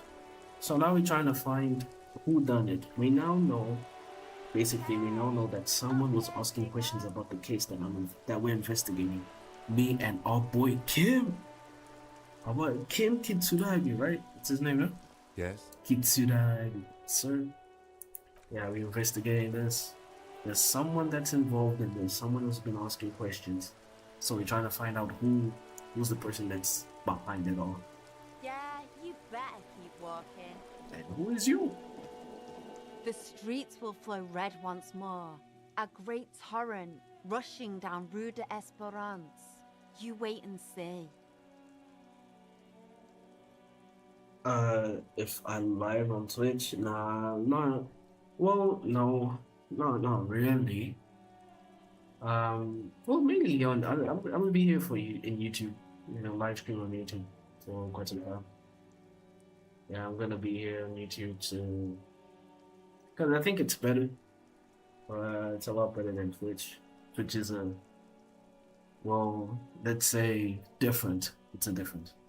City the squall, the streets will flow red once more. A great torrent rushing down the red spa. Ingredients. What the hell? The streets will not flow red with anything. Who are you? Yeah, who are you? I'm Cindy the fucking Skull. What else do you want to know? Date of birth, blood type, the last time I was tested for Hep C. We want to know your name, little lady. No need to get defensive. And here I was trying to be polite. Just can't win with you pigs. Despite the sass, she puts the brush aside. A brush? An artist? The red splatter is urban expressionism. You feel like you're looking off to the side. What are you looking at? You kept looking off to the side. What are you looking at? The lieutenant furrows his brow at another one of your eccentricisms. Hatred? Disgust?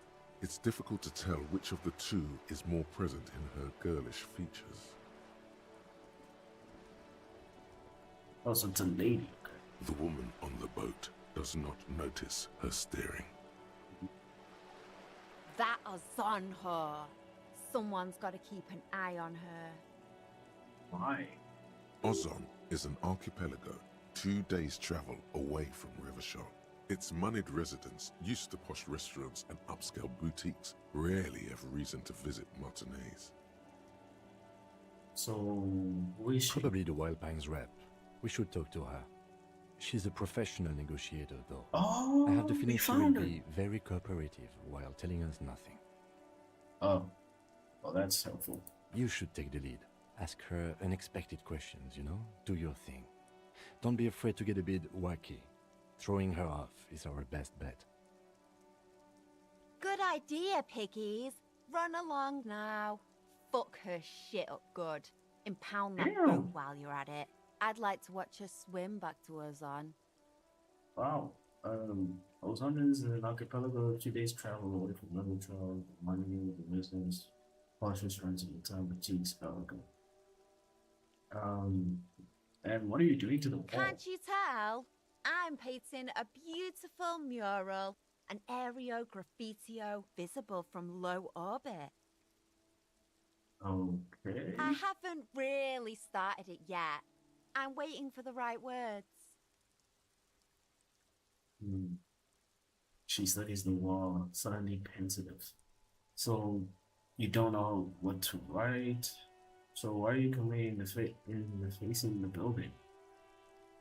This place is severely lacking in havoc. Not even the occasional trash can fire to break up the tedium. I thought I'd mix it up, you know, summon the forces of crime and social chaos with a wall-sized invitation. So now, why not just be creative and do something else instead of being an anarchist? She just wants to be she wants to start an anarchy. Well, in a town not in the middle of nowhere. Rivershoal. Okay, so to give context, Rivershoal is a town that, let's just say it's one of those towns that just exists and nobody mostly visits. It's mostly a place where you just stop by once in a while and then you leave. And yeah, the town is really peaceful for now. Okay. Why is she calling you pigs like a sort? Because basically the main character, right, and Kim, we basically the RCM, which is the Rivershoal Militia Citizen. What? Rivershoal Citizen Militia. There you go. Rivershoal Citizen Militia. So we're actually cops. We're police. We're policemen. And these square thingies that we have on our backs, they will basically indicate that we're part of the militia. So that's why everyone calls us pigs, because we are police. We actually are cops. So, yeah. Yeah? I have an opinion on this when I hear it. I love public life. Don't mind us. Keep doing what you're doing. I'm gonna have to stop you. This is foolish, Julius. I actually don't have an opinion. You know what? Hey, do your thing. Because I believe that she isn't even gonna do something good. You know what? Do you think? I don't care. Thanks. I'm sure the inspiration will come to me now that I have an official RCM stamp of approval. She means the opposite. Oh yeah, do you know anything about the recent murder? I ain't no snitch, pigstein. Go forth and forage in someone else's shit. No shortage of squealers in these parts. Actually, there is a shortage of people who talk to us in a normal, calm, informative manner. Thank you, Kim. Thank you. We weren't put on this earth to make your life pleasant, fucko. Congratulations. Watch your back, ungulate. You've got eyes on you.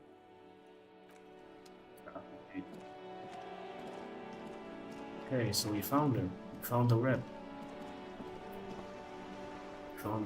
And we still gotta go on another quest to find out who we are, because just like in the title of the live stream, we don't know who we are. The belly of this bull shines like it was recently painted.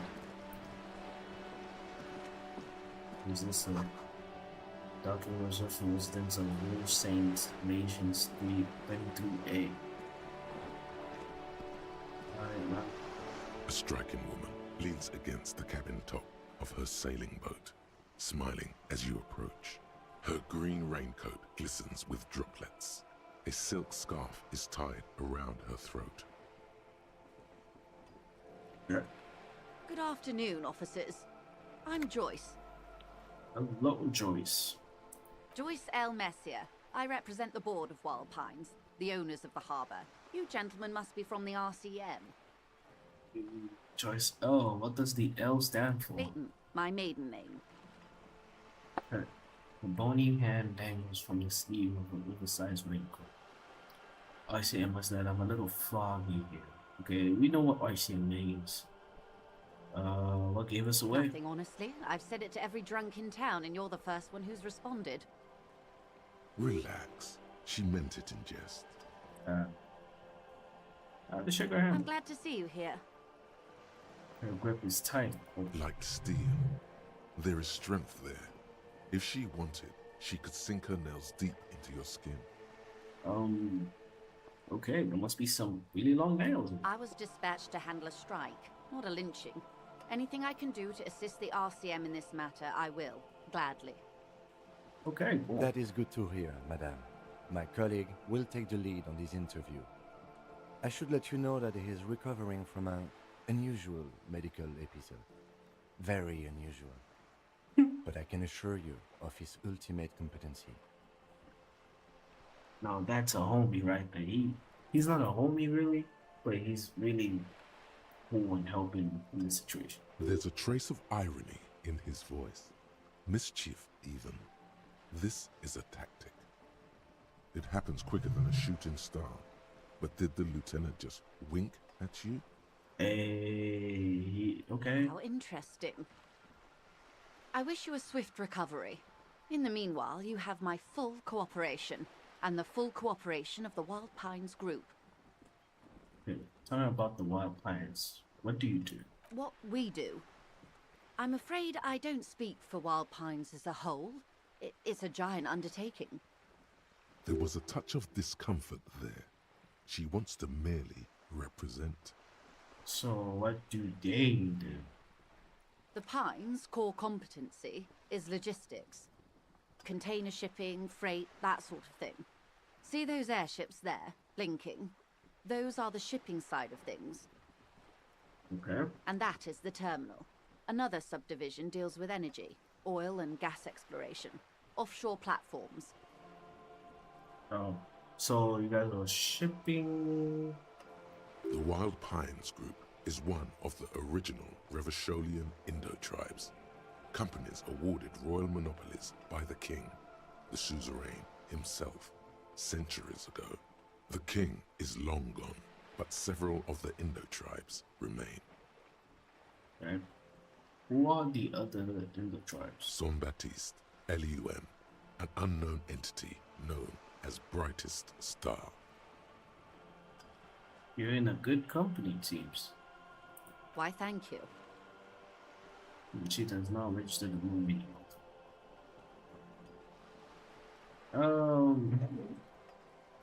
I do need money, but this is an important interview, so I'm not gonna... She nods. Got it, tell me something else. Okay, what can you tell me about the strike? Everything. Right up to, but not including, trade secrets. Okay. Wait, what if I want to hear about the trade secrets? First, you'd have to repeal the Emergencies Act of Trade and Aliments that gives me the right to silence. It's quite the octopus. Octopus? How do I repeal it then?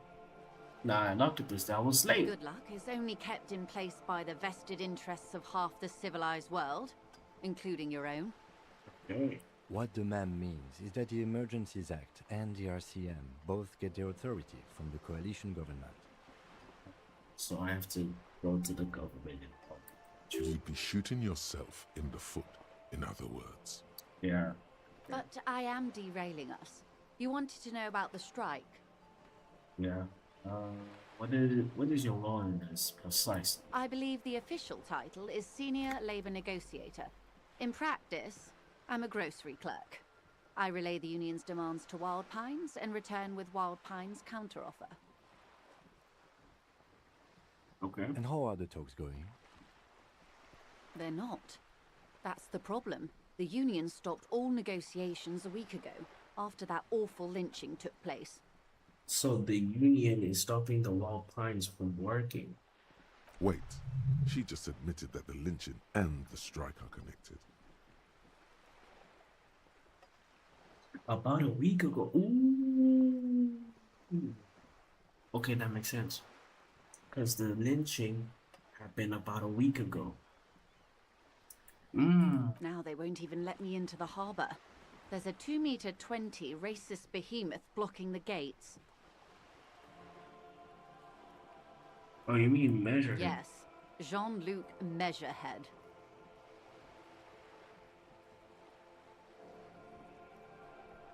So the strike is connected to the lynching? Yes, I believe there is a connection, but that's a subject for later.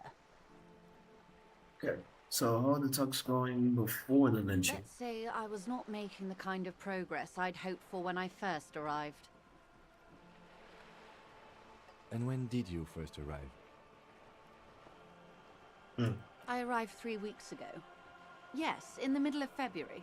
The bay was still partially frozen then. I prefer to do these things on site, like the RCM.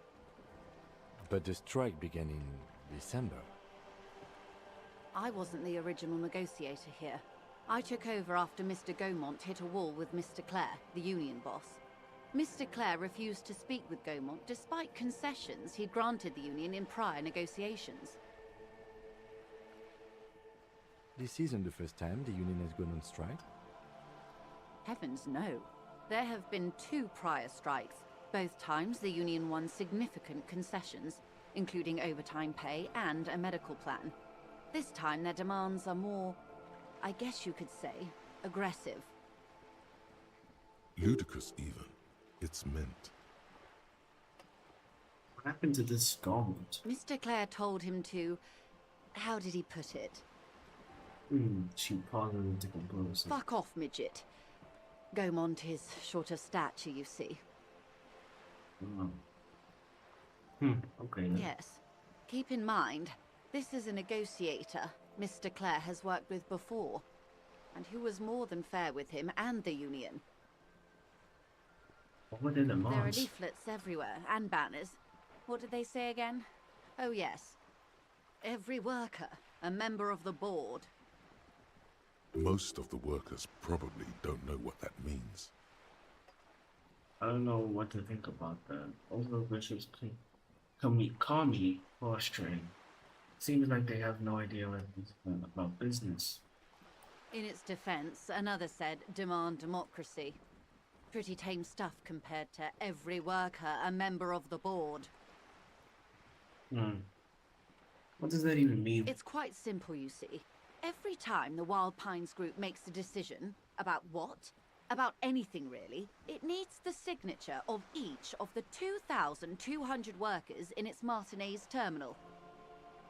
Just so you understand, this is but one of 22 terminals owned by Wild Pines. Essentially, not only are they kings of the company, they are also kings of the 72,000 employees of Wild Pines Group. Wow, so the workers can't be kings. The king is king. King is dead. Long live the workers. Because now that she explains it, it makes no sense how a decision made by the Wild Pines, everybody has to do that. That's kind of funny. They're having a blast. But how can they afford it? After 4 months, my assumption was they would prefer a more practical solution. What are you gonna do? I'm not sure. Naturally, I assumed that was just their opening position, a hard-nosed tactic with a side of mockery. But there's been no follow-up, just the same nonsensical slogan repeated over and over again. And now, people are getting lynched, I hear. Behind the whirling in rags. A disastrous situation if there ever was one. Excuse me, from whom did you hear about these lynchings? Yeah, good question. I first heard it from the boyer at the gates. The one whose very name advertises his aversion to work. I think he said it was, "Call me mañana." Call me mañana. This checks out. The scabs at the gate, did you put them there? The scabs? You mean the huddled masses of Jamrock, come to plead for work where the union refuses to? Yeah. Don't let her answer it herself. No, I mean scabs at the... It's called them strike breakers, you put them, right? You know, you're right. I don't know what got into me. Some of the degenerate dog worker never knows what stuff seems. It's not a strike. If these strike breakers, were organized by Wild Pines or its affiliates, then it would be a company secret. I could not share it with you. Not yet, at least. It's implied. She's open to discussing this matter with you at a later occasion. Yeah. Tell about the union, this union boss, Mr. Clarx. Everard Clare is a man of the utmost integrity. If you can say one thing about him, it's that he always puts the interests of the workers first. Really? Of course not. Everard is fantastically corrupt. I imagine he has a thick, viscous goo where you and I have blood. If you were to prick it with something sharp, you could see it oozing out. A knife, maybe? No, a rapier. Sound like you're about to take a rapier. He can't be that bad. He is the most corrupt individual I have ever seen. Damn. And I deal with men like him for a living. If there is Wow. anyone more venal, more irredeemably nepotistic, then it's his twin brother, Edgar. No, wait, there are two of them? Yes, Edgar looks exactly like his brother, except for that lazy eye. He also talks exactly like Everard does, and when one's term as foreman is up, the other takes over. It's how they circumvent the term limits, you see, with a funny little switcheroo. While in office, they've embezzled God knows how much of their workers' dues. So what about the union itself? Inside the brothers Claire? Let's take this back to the strike. The Débardeurs Union was once a perfectly normal institution. 20 years ago, anyway. It must not have been easy to establish under the Emergency Act, but they did it. I can respect that. Okay. Organized labor at its best, as they say. Then something happened in the local chapter elections. The brothers Clare came and transformed it into a... how do you say? A mob. The Débardeurs are a crime syndicate. Sad as it may be, I suspect we'll be forced to cooperate with them. Refreshingly honest, officer. The company has tried appeasing in the past, but I'm afraid our concessions have only emboldened Everard and his brother. And your opinion, detective, if I may ask? I'm a curious and talkative person, you see. Would you say the Débardeurs Union is... an effective advocate for the rights of local land, a giant leech sucking off the life of Rivershore. Yeah, because Rivershore isn't really growing because of the way they're managing. So... Indeed. And a hungry one. Sadly, Wild Pines have cooperated with what amounts to a crime syndicate for 2 decades. However much you feed the leech always hungers. One more thing, you said something happened in the elections? I'm glad you asked. There was a woman, the previous forewoman of the Union. She disappeared. What? Disappeared? Yes.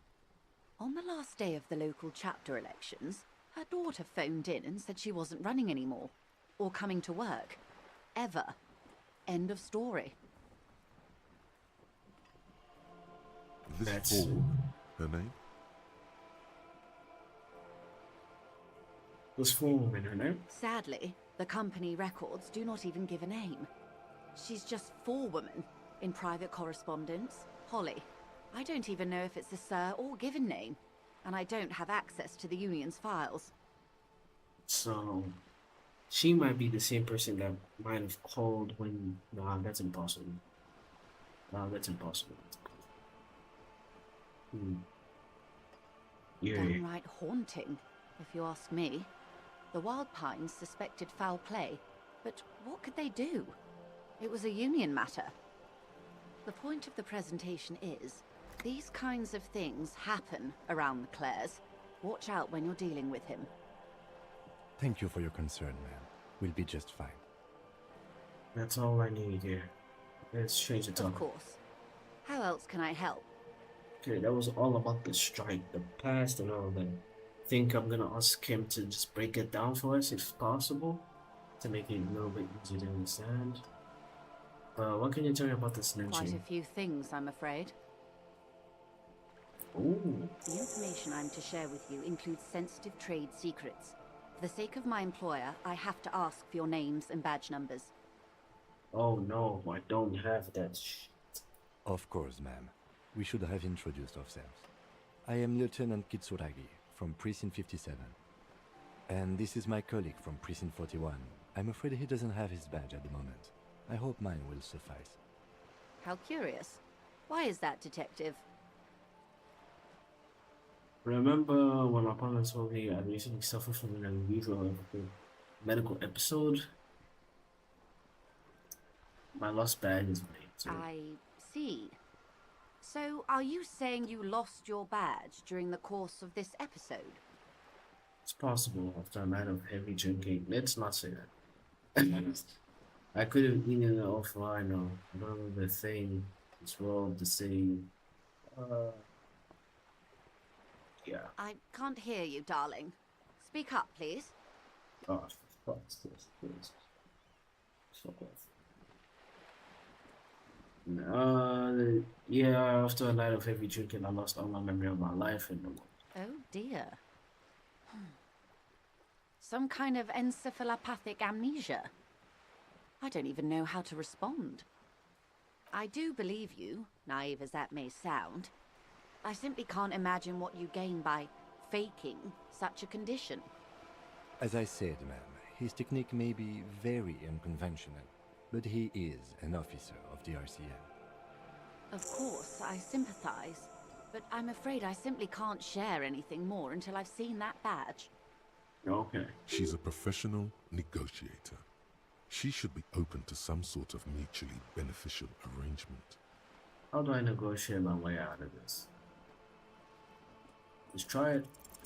Feelings will guide the way. But madam, I need to know about this lynching. It's very important to me. It's the case there. It's the case I'm I solving. assure you, it is no small matter for me either. We all share the responsibility for disarming this situation. I hope you have a badge for me as soon as possible. You don't understand. It's not like a side piece for me. It is my main thing. We have so much else. I only have this. Spread your hand. This is the entirety of my existence. She's silent.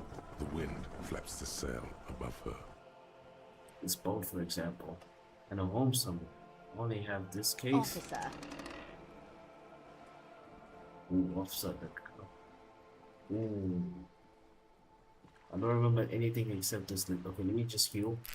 I don't remember anything except this lynching. There's only this post and the lynching. This is the case. This case is what I will be known by. You know, I don't mean to sound cold, but if you want something, you have to give something back. More than just guilt. You're doing it. Despite your own best efforts, you're still getting in. Somehow. I'll be frank with you. If I'm going to break protocol, I need to be able to justify it to my superiors. They're going to want to see something tangible. Like what? The Union is conducting drug trade out of the harbor. It's an open secret in Martinez. Surely it must not come as a complete surprise to the RCM either. Perhaps it's time to look into it. Or you can find your badge, which honestly seems like a lost cause. Detective, a word in private before we continue. Excuse us for a moment, man. Wow, you work hard. I do? Oh, yes. You hustle. You're a provider. It's tough out there, but you keep it real and provide. Yes, sir. I guess I do. What hard work do I do exactly? Look at yourself. You're a human pedometer. You must have walked 200,000 steps down cracked asphalt, mosaic, sand, and linoleum after you re-emerged. Okay. That is the sign of a hustler who never gives up. The world is harsh and people are evil. You didn't make it that way, and you won't let it break you. You ride. I fucking ride till I die, bitch. That's just what it's like.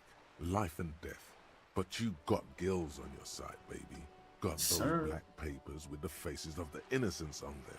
You bring in the Franco Negros and the Solas. Yes, it ain't easy, but you do it. Day in and day out. You didn't make the rules, but you won't lose. You're a cop and a sprinter, and a money printer. You could always say I took some money from the Morgana guy too. You didn't log that in as a donation either. You don't log any of that shit in. You're a straight rider. Wait, what? I guess I made it some guilt. Sure, yeah. sure. And has it been easy? Is life easy? No. Have you not gone into cardiac arrest? What? Are you not about to have an anxiety attack or shoot yourself in the mouth? But you still hustle 24/7, ride or die. Now, ask yourself, are you rich? What? Really? Whoa, whoa, whoa, whoa, whoa. You talking about morality rich, or talking about... Are we talking about... Okay. I'm gonna say... I'm quite. Get out of here. You're a pauper. You work harder than anyone. Almost rode yourself to the grave, and you're still practically a hobo. Why is that? It's because of that guarded guy riding my ass. The system is broken. There's a market for corrupt crops out there, but the immigrant crops have fucking taxes, man. That's right. 100%. Fucking G-Man's got his jam-covered sticky fingers in your pocket, stealing from you every time you buy, sell, walk, talk, fart, so much as sneeze. Aren't taxes almost non-existent in the Gossamer state that is Revachol? I thought there were no taxes. Really? I thought there were no taxes. You and I both, but they got those indirect modes of taxation. Sales tax, excise duty, extraction tax. This tax that doesn't even have a name. Plus, there's the stuff people in other countries pay for that makes them ask for more money from you here. The Gossamer state's a myth. In total, the coalition government is taking 98% of all your money. Damn, no fucking way. I guess I'm a free market fundamentalist now. Wait, hold on. Savio Crazy? What is you about again? They're sneak under their noses, stun with immense panish. Okay. Okay. I think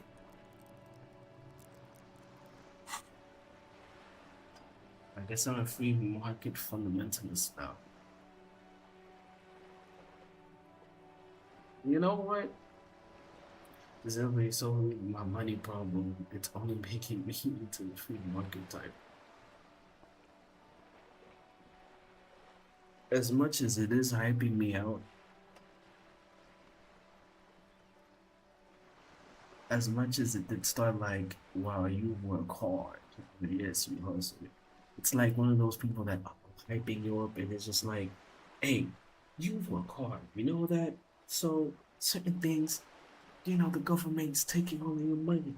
You don't have to do all of this and that. You know, it's not your fault. Every time you breathe, every time you do something, hey, they taking it from you. And I'm like, okay, I agree with the hard working part, but now it's like, you know,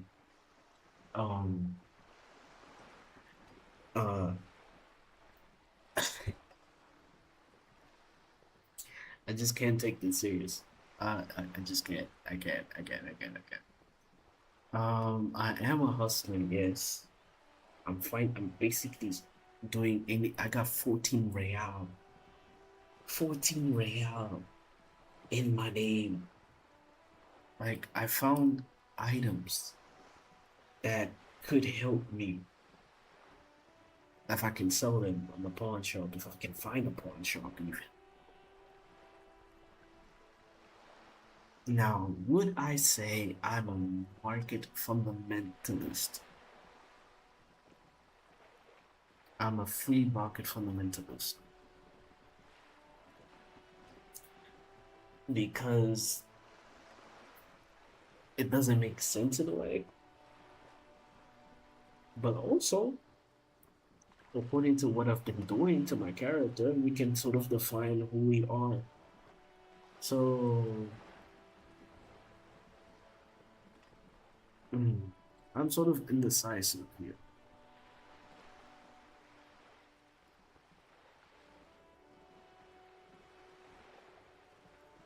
But this isn't helping me solve my money problem, it's only making it into the free market type. Because it won't change the fact that I still need money though. I have to pay the hotel guy, and then I have to still buy some things and etc. You know what? I'm gonna opt out. I'm gonna opt out. Yeah, I'm gonna opt out. Are you sure? It seems like a pretty big number. What are you not sure about? They're milking your nipples till they bleed. Can't you see? Aren't you sick and tired of having bloody nipples? Okay, bleeding nipples are kind of pain, but how will the regulation help you with that? Okay, let's opt in, but only a little. Okay, that's cool. I'm happy with this. It's all about the tax issue, hustler. No other problem in the world is as pressing as top marginal tax rates. And don't you fucking forget it.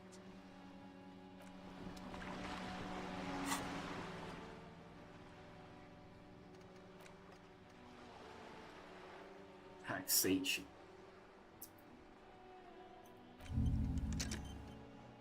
Let's do that.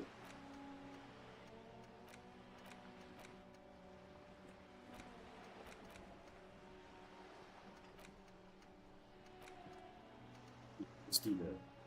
Listen. Temporary response minus 2 empathy, cold blood.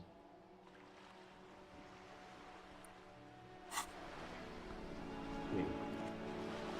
What's up, Titula?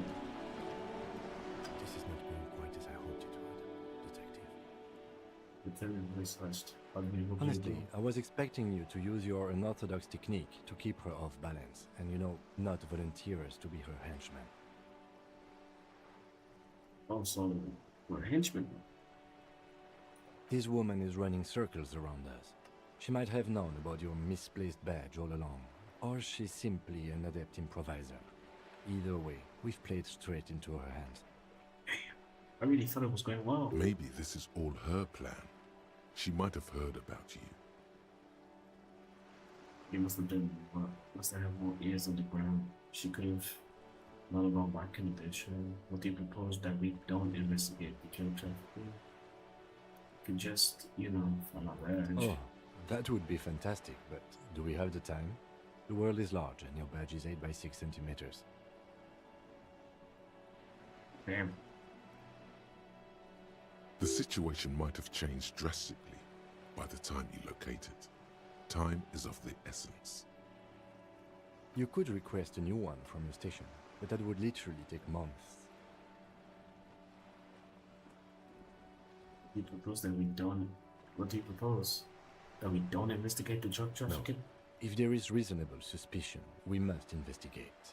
Otherwise, she could claim we are siding with the Union, or that we are on their take. We'd never see the end of it. Yeah, that's true. What I propose is, we ask her, then we investigate, briefly.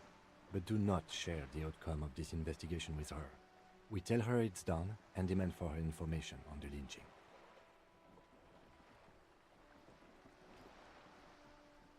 We ask her, then we investigate, briefly. We adjust his glasses, but do not share the outcome of the investigation. We tell her that it's done and we have information from the lynching. Hopefully we must have more ears on the ground. She could have known about my condition. I wouldn't go that far. Her reaction did come off as sincere to me.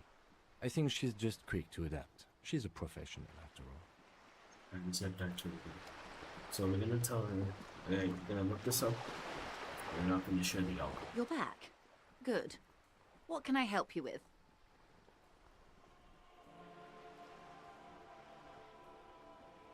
You seem rich. Can I have some? Is what you want to say, but it isn't that easy, is it? What? Why not? Look at that lady. Take a gander. Squint your eyes, bub. A well-kempt, yet tastefully short bob of dark hair. Despite the first hints of grey, she's elected to keep it au naturel, shaped into a permanent wave, late 40s style, positively statuesque. While dull orange pearls hang from her earlobes, red from the cold, her light green eyes scan you, full of knowledge and worry, wealth and all its possibilities. These are the kind eyes of the rich man that seem to say everything is possible, within reason. Yeah. So. Now look at you, you misery-clad simian, barely able to tie your own laces. Your armpits are lakes, a scythe of booze precedes you, your hair sticks to your forehead, and your underwear feels uncomfortable. Even my underwear? You're poor, poor as balls. You can't ask this person for money. You're too... Ashamed? I'm not ashamed. What is this feeling? I've never felt it before. Shame? You haven't really been in the presence of gentlefolk either, have you? What shame is there to be felt in front of these dock workers, cops, and hotel clerks, but to belittle yourself in these eyes of Odinil? As I was saying, if there's any way I may be of assistance, please don't hesitate to ask. Indirect taxation disapproves. Oh, no. Alright, okay, we can ask her about the case. And look at it. Okay. It's quite straightforward. Someone is using Terminal B to smuggle raw ingredients from the Samar and Isola into Revachol with the Union's blessing. Wild Pines has suspected it for years. Yeah. Ingredients for what, ma'am? Meth and dextroamphetamine, GBL, and various synthetic psychedelics. Honestly, it might be quicker to say what you can't make from the stuff. Let me get this straight. The materials come from Samara to Revachol. Through the terminal. Yes. After they clear the terminal, we lose track. The actual production is taking place at various sites in and around Jamrock Quarter, north of here. Wild Pine seems to be well apprised of the local drug trade, ma'am. Do you mean to say the Union also produces the product? Sells drugs, I mean? We're in logistics. It's our business to know. And no. As far as the company knows, the Union does not produce it. They transport the ingredients for a cut. Oh, cut. And you want us to invest? Yes, but you won't get anything out of Evrat and the Dock Workers Union. Still, every chain has its weak link.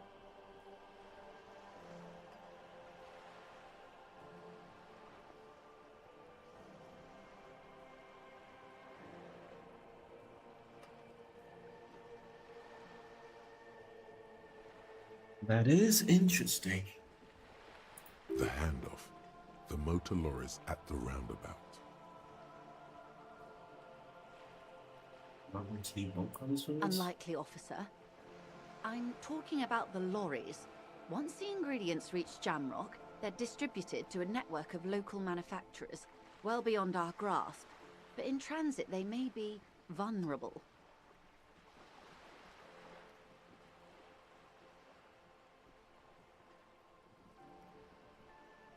How convenient that they're stranded like beached whales at that roundabout. Perhaps you've noticed that a number of lorries are tangled in a traffic jam at the roundabout just now. Interview the drivers who are still hanging about. One of them might be waiting for a crucial shipment.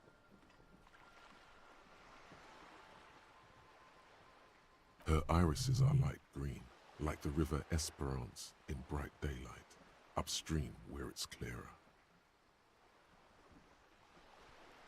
Interesting. I'll be explicit.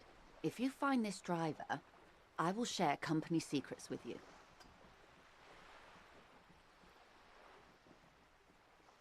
Yeah. Uncovering Union secrets could also give you an upper hand when dealing with them. didn't you come to the RCM earlier? We did. On more than one occasion. Apparently, there's some sort of inter-precinct disagreement about whose jurisdiction this area falls under. Oh, okay. This makes sense. We know the company has launched its own probe into the union's alleged involvement. We also know it's come up empty. It's not just the RCM. No one's been able to find any hard evidence. Okay. Well, here's your chance, officers. Yeah, she is a negotiator, so there's more to this than we know.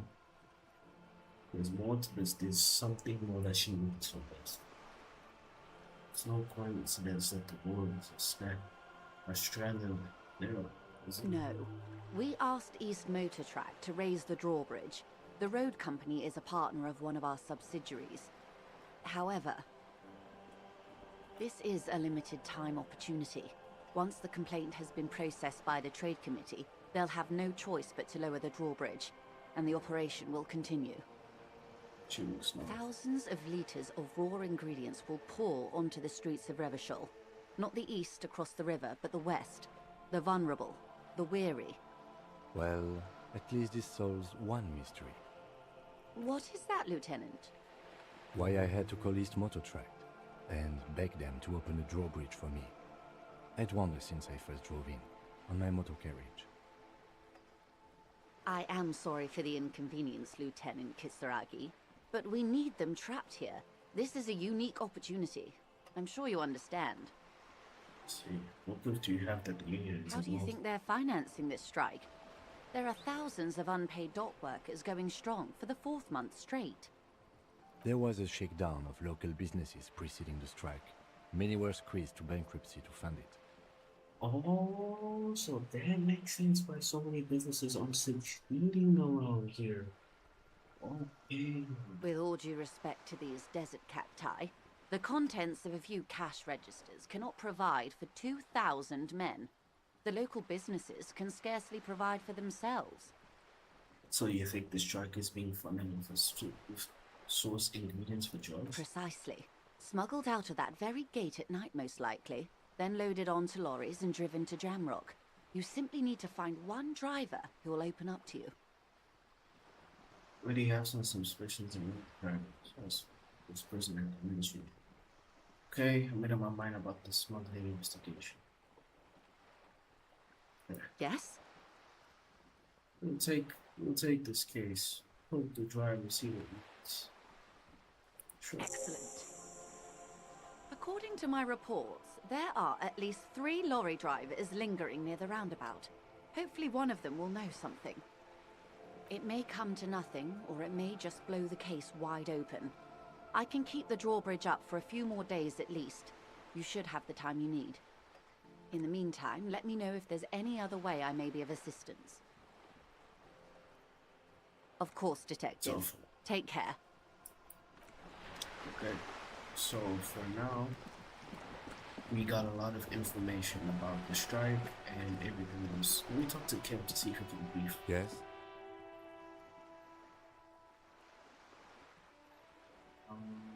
Tell me about the case. What do you want to know? Good. Nothing. Nothing yet. We have money. Got home. Like Elysium. Something around there. Let's check it out. There's a door too, so you should see that.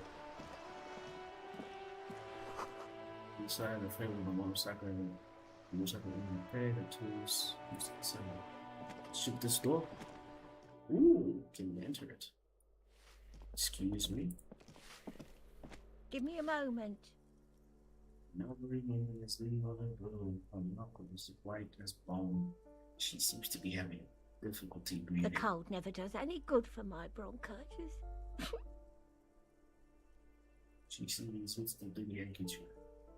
Are you alright? Should I call the doctor? I'm fine. Fine. Don't you worry about me. Now, what do you want from me, policeman? She's the cleaning lady. She knows the floor plan and the residence. Ooh, I was looking for a young man in this building. Mid-20s, dark hair, skinny, build, with smoke on the Yes, balcony. yes. I know who you mean. The scrawny boy who's always smoking like the devil, right? She looks at the other end of the hall. Somewhere in the building, a child starts crying. You hear a radio tuned to a talk show and someone taking a shower. What's he in trouble for? No trouble. I just want to talk. I just want to talk to him. Do you know where he lives? Talk?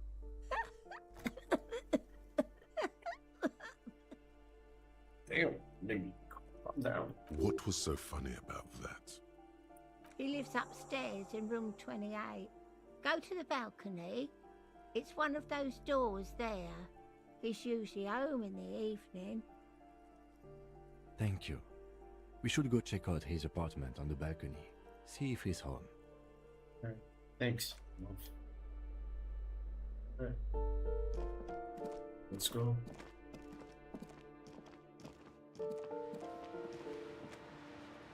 What's this? Someone has turned down the road.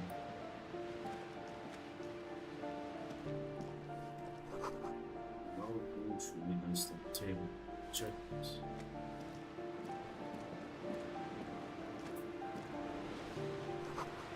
See, the room is cold and wide open. It's almost 9. Hey, finally. And I got some money too.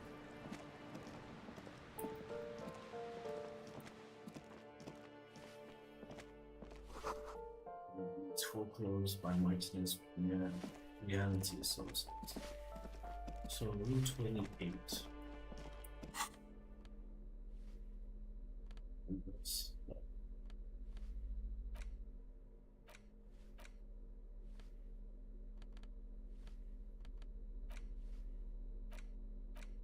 Where's the key there?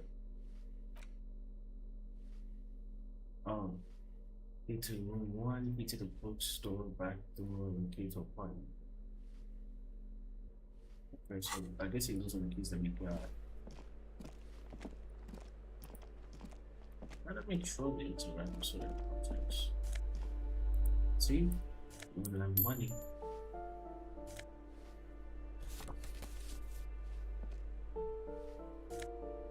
Oh my god. Someone has drawn a 5-point star. Oh.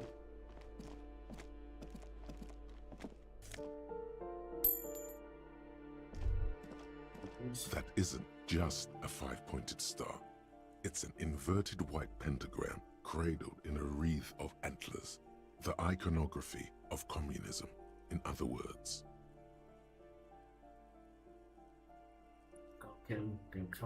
I'll keep my armistice handy, detective. He doesn't actually reach for his gun. He doesn't care. This is Scarlet.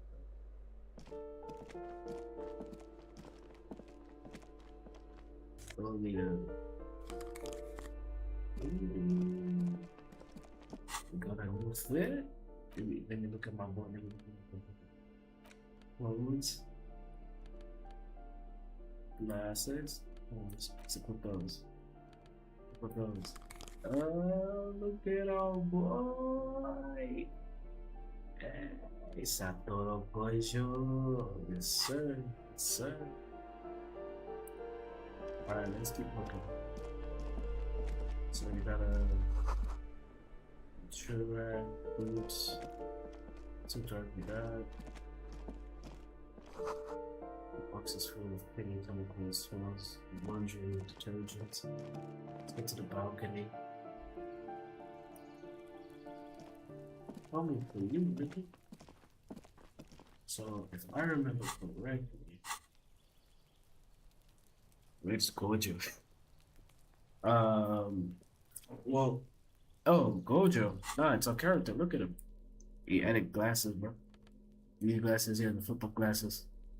But, you know, Gojo doesn't have the dark part, but still, look at it. Look at our boy, though. Look at our boy, though. Hey, look at our boy, though. It's a little Gojo. Yeah, that's what I meant. That's what I meant. Okay, that must be locked. What room is this? Just a door. Let's take it from here. Okay, let's keep heading up. W for it. Yeah, it's alright, man. Sounds great. Rosemary, dying cactus. Ooh. The curtain shifts just a little. Someone is watching from within. Ooh, okay, someone's watching us. This door's apartment 29. The big silent whoever lives here is in home. Sturdy.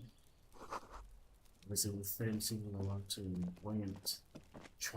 Dance train.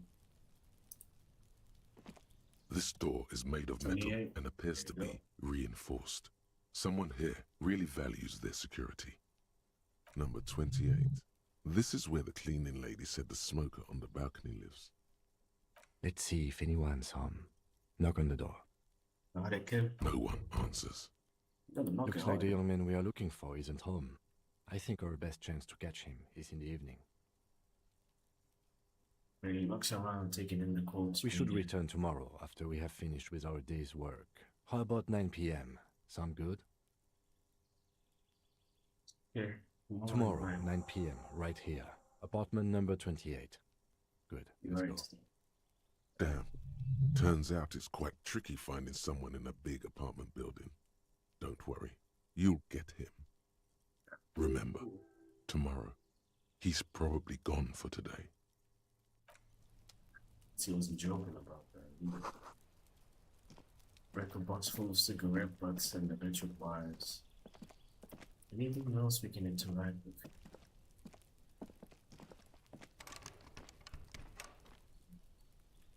Don't think so. Can we go here? Oh,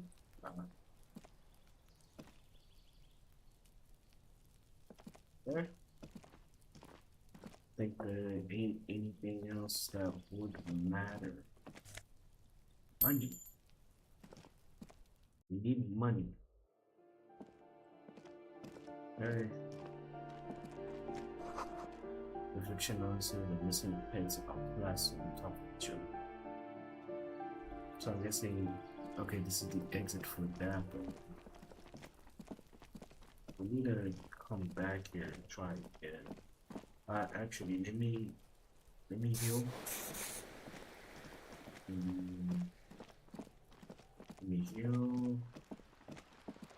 And let's try finding our ID, because without our ID, it's impossible to do. So let's head back to the motel and see what the heck we can do. Oh, we got the fireball. We can go to the restaurant now. We can open that door now.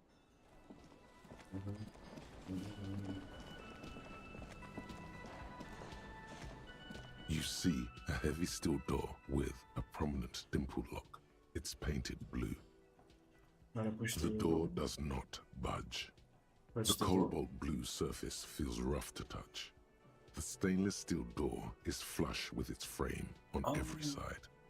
Old cobalt paint, rough on the fingers. 40, 50 years since this was painted maybe. It leads to a side building, adjacent to this one. The old building next to this, half ruined. Whatever is behind it must be older.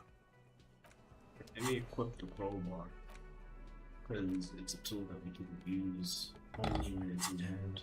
You see a heavy... The door does not. The cobalt, old cobalt, it leads to a side...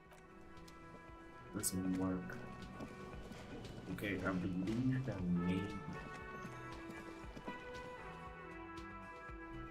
that maybe we can find something about in here. Because remember when we came around here, right?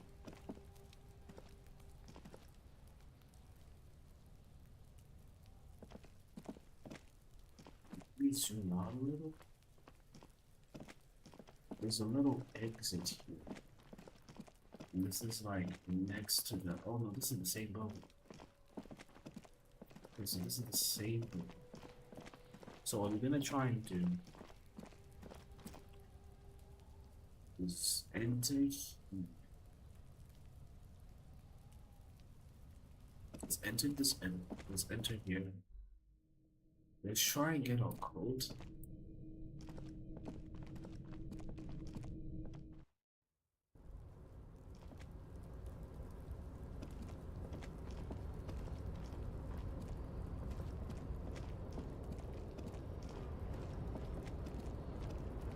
Okay, let's try this, let's try this, let's try this.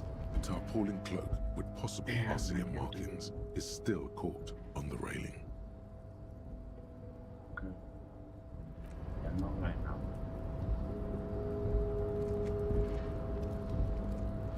Anything else?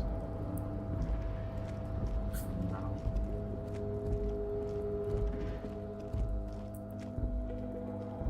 Wait.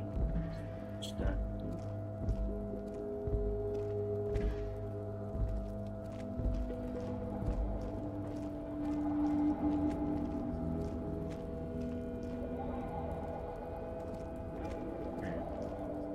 So you can't reach you from there.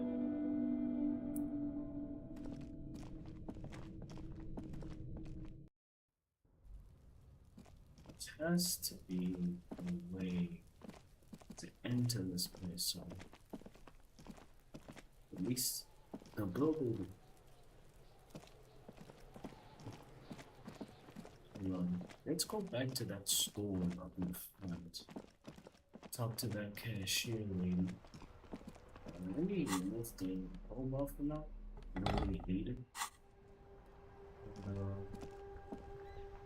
Oh yeah, I got a bag. It said before that I could grab some stuff. The dented yellow mailbox greets you.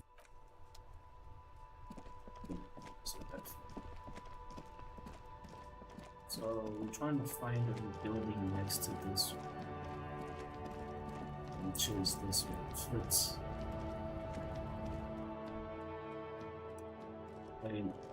See if we can talk to her. Is this about the questions again? Because I don't really know anything. Hey, A warehouse? I don't know. She scrunches up her face. Fine.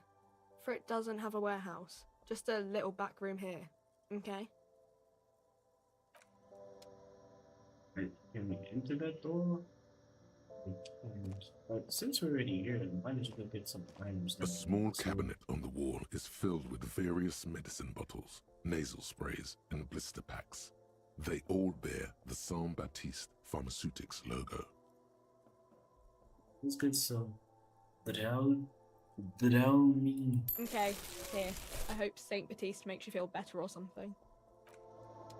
Let's get that. Now we don't have to worry about our health, so which is nice. Okay, we have to find a way to get by.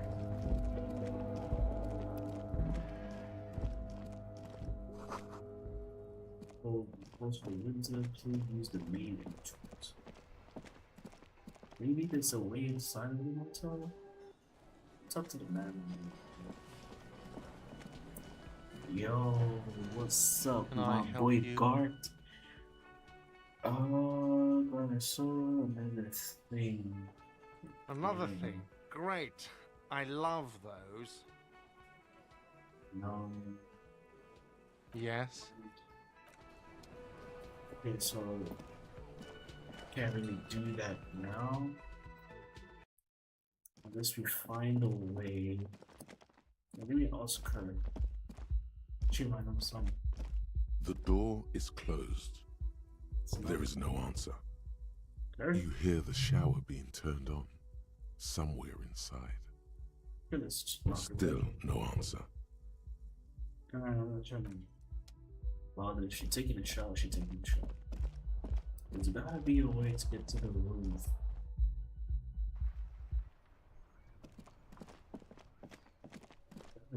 I know a way to get there. How do we need exactly do it? Oh, can't be too doggy. Enter my room. Look at them myself in the room. Kim tries not to look at her broken. No, too? Yeah, I kind of broke it. This fan has two chain pull I switches. still can't grab One the ends in a tie. tiny fan, the other in a light bulb. A truly horrific necktie has somehow attached itself to one of the blades. I still can grab the night. Yeah. The bed is cold and not particularly inviting, but it's... The option to go to sleep becomes available every night after 9 p.m. Oh, after 9 p.m. Okay, that's fine. So then I don't have to go home? It's kind of... I think on the front page makes it strange. Alright, so there's nothing here that represents. There's still other parts that we haven't explored, like a little bit further down. So let's try doing that. Let's not stress about the... There's no stress about the passage to LEOWI, but we do need the ID. So, okay, interview the union boss, enter the harbor and seek the audience of the local Dublin's union leader, everyone Claire. You need to ask him about promoting in his district. I think so. It's unclear how you should go about finding a tiny piece of plastic in ruins, which is this. Maybe you'll stumble across it down the line. What's happening? Yeah, we haven't really some weird tectonic force has cracked down the pavement. Literally. Oh. What are these guys doing?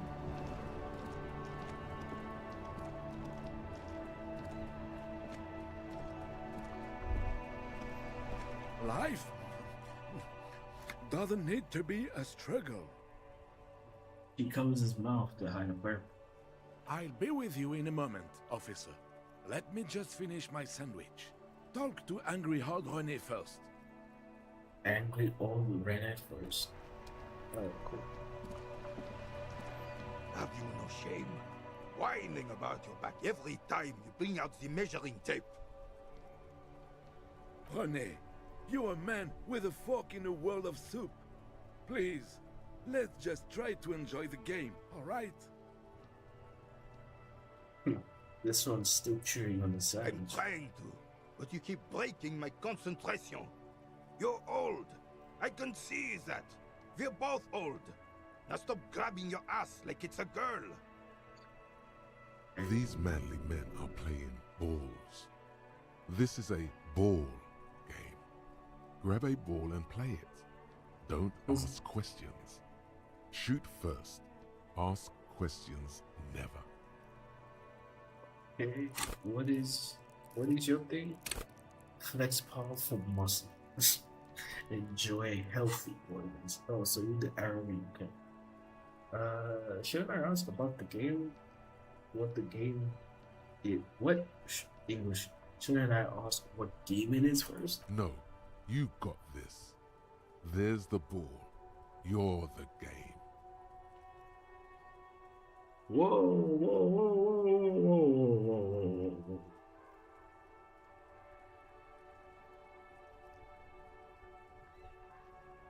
Yeah. Yo, what the?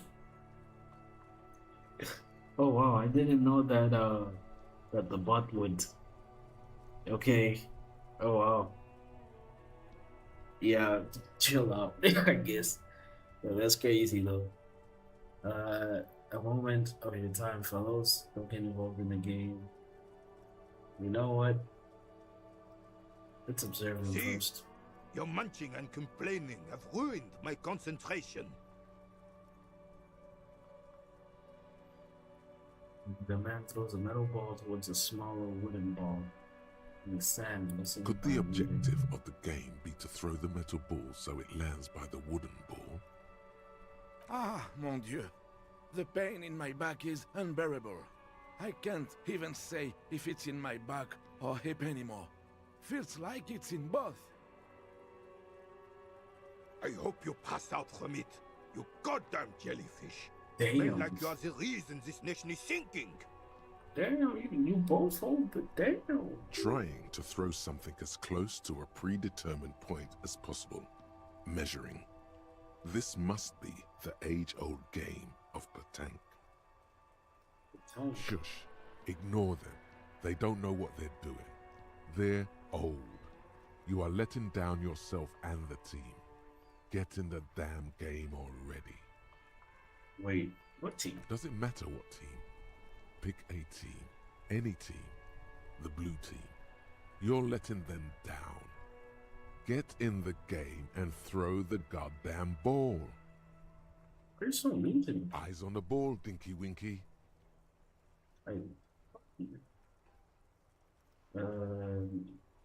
No, the game is dark.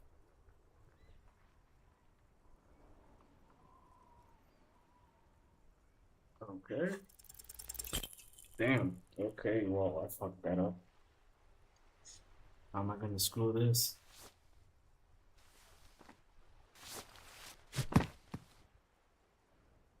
Oh, I dropped This it. felt wrong. Wrong like touching your sister's breast. What? You threw your sister's breast. What? What the? Oh, wow, that is so wrong. Okay, I understand it was wrong. Mon Dieu! Good job, officer. That was an excellent throw. Oh, was it really? Hold on, why did it feel so Your wrong? muscle memory knew what to do and went for it. But there were gaps. It felt like you were going for a thrust or a lunge. There was definitely gonna be jumping. Maybe you scored a point, but this is a fiasco. The throw was terrible, and you know it, with no need to lie. What are you talking about? You just executed a pretty much perfect petanque throw. It's telling this fool that How are you ever going to get the officer's shit off your nose, Gaston? Or even climb out of his ass? If I throw, well, I still feel defeated. That's just how Johnny ballgame is. It's extraordinary. Right. Was the demonstration it? Or do you still need something from us, officer? Yes, officer. What do we need from this gentleman? Oh yeah. Do you know anything about the man and rolling in rags? We're playing in the corridor. I saw a statue of Philip the Third near the roundabout. Okay, do you know anything about the hangman in the backyard of the wood? Unfortunately, I don't. Unlike most of the locals, I have no qualms about assisting law enforcement. But this affair has passed me by completely. In Martinez, the union is the law. So can you really blame them? But you don't have a problem with... But you don't have a problem with cops. Cop is a pejorative term. I don't have a problem with policemen. On the contrary, I admire the effort to bring order to our streets.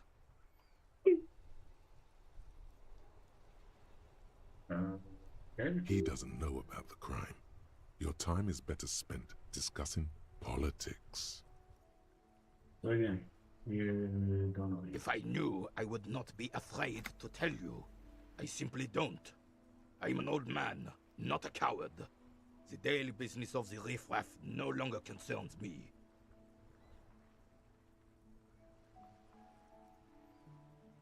It is true, sire. He knows nothing.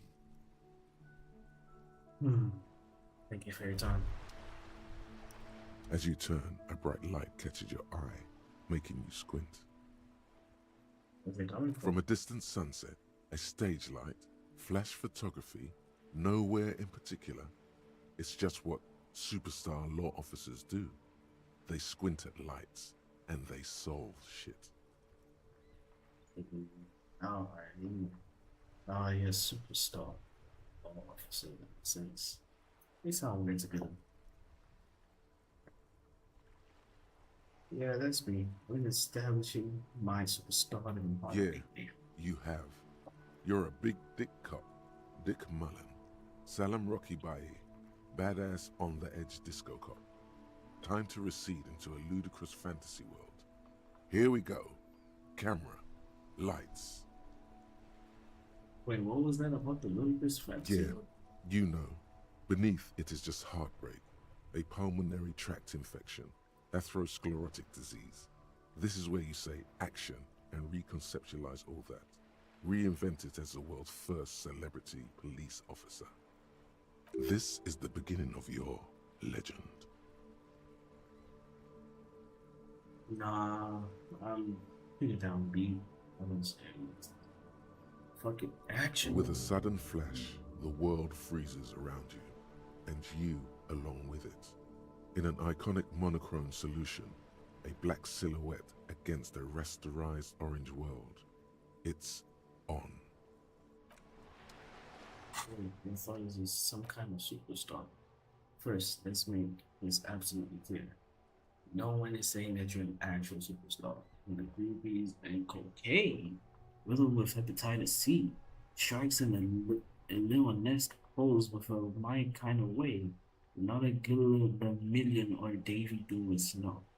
You're a metaphorical superstar. You bring that rock and roll authenticity and passion to line of work where people don't expect or want to see it. Where some would say it doesn't belong. Law enforcement. Okay. Alright. You know what? Oh, we need to unlock more. Then we need skill points to apply that thought. Alright, cool. So they don't know anything. What's your damage that can be caused by an earthquake? Yeah, I guess we can tell. This is plastic wrap, guns that could be humanitarian aid.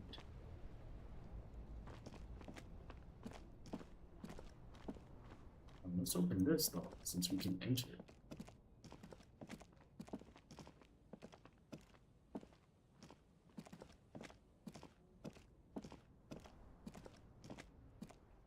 Very nice. What is this place now? Wait, oh, some kind of machine. Antique cash register? Wait, is this the pawn shop? Is this where I can find my gun? A bust of a woman. The plaque is simply says DEI. In the dark, a film projector is burning away. Most military wear and a few more eccentric flashes. Wow, a very large red t-shirt with an impressive print stands out from the other garb. Oh yeah. The print depicts a muscled man striding toward you, a giant sword in each hand, encircled by burning embers. Behind him is a cluster of cabins engulfed in flames. Beneath him are the words, Hjelmdal burning. The antlers on the hood of the man's cloak and his piercing blue eyes are familiar. What's the name of the man on the shirt? It's the man from Hjelmdal. Walking away from his burning village. Yes. Guessing I'm supposed to know who this man on the angle is, but I lost my memory recently, so I need to remember the basic facts about reality. Remind me, who's the man from Hjelmdal again? The man from Hjelmdal is the hero of a series of popular books based on a fictional version of Kotla. Mostly what is nowadays Arda NFD. Okay. In fact, most people don't think that man from Hjelmdal ever really existed. But they are wrong. Hjelmdal isn't a real place. Neither is the man a real man, of course. But both the man and Hjelmdal are an ontological necessity. But hey, it's not worth getting into an argument about. Wow. What?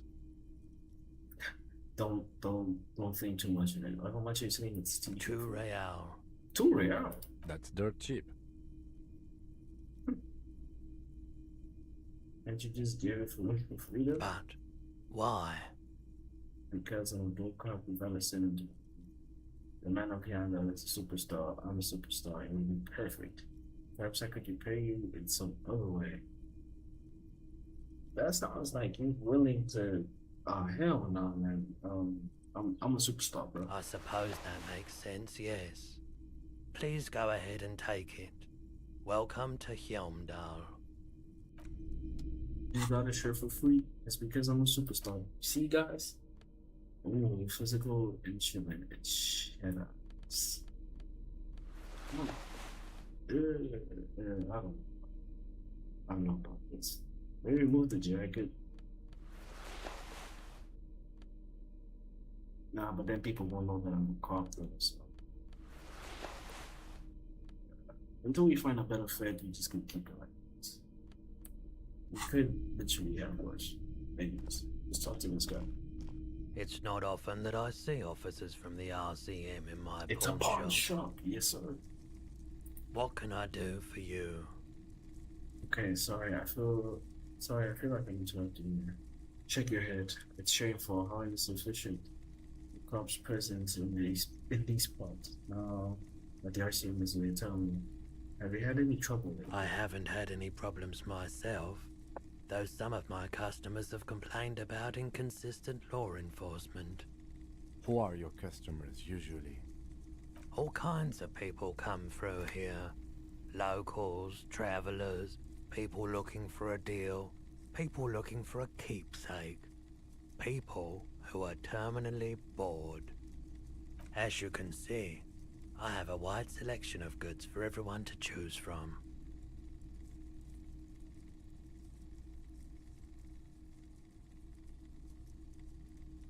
Hey, yeah, quite the collection. It keeps me entertained.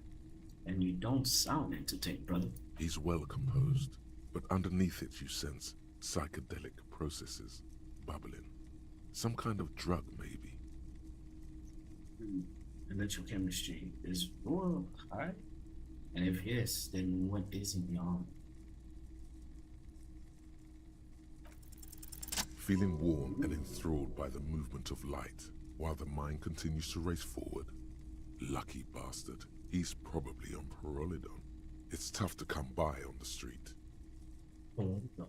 What A is drug developed by the military to treat and prevent radiation sickness.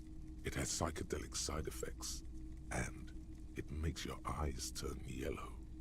It just means it was really warm in here. So, could you take off your sunglasses? I'd like to check your eyes. Why on earth? These are prescription. I can't really see without them. It's pretty obvious that you're under the influence, sir. No judgment, just curious.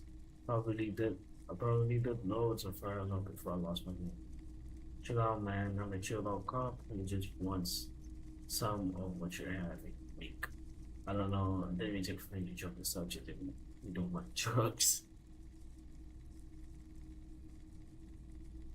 It's very obviously under the influence. Parolidon is just something you know, since the People's Power disaster. I was with the Emergency Relief Brigade.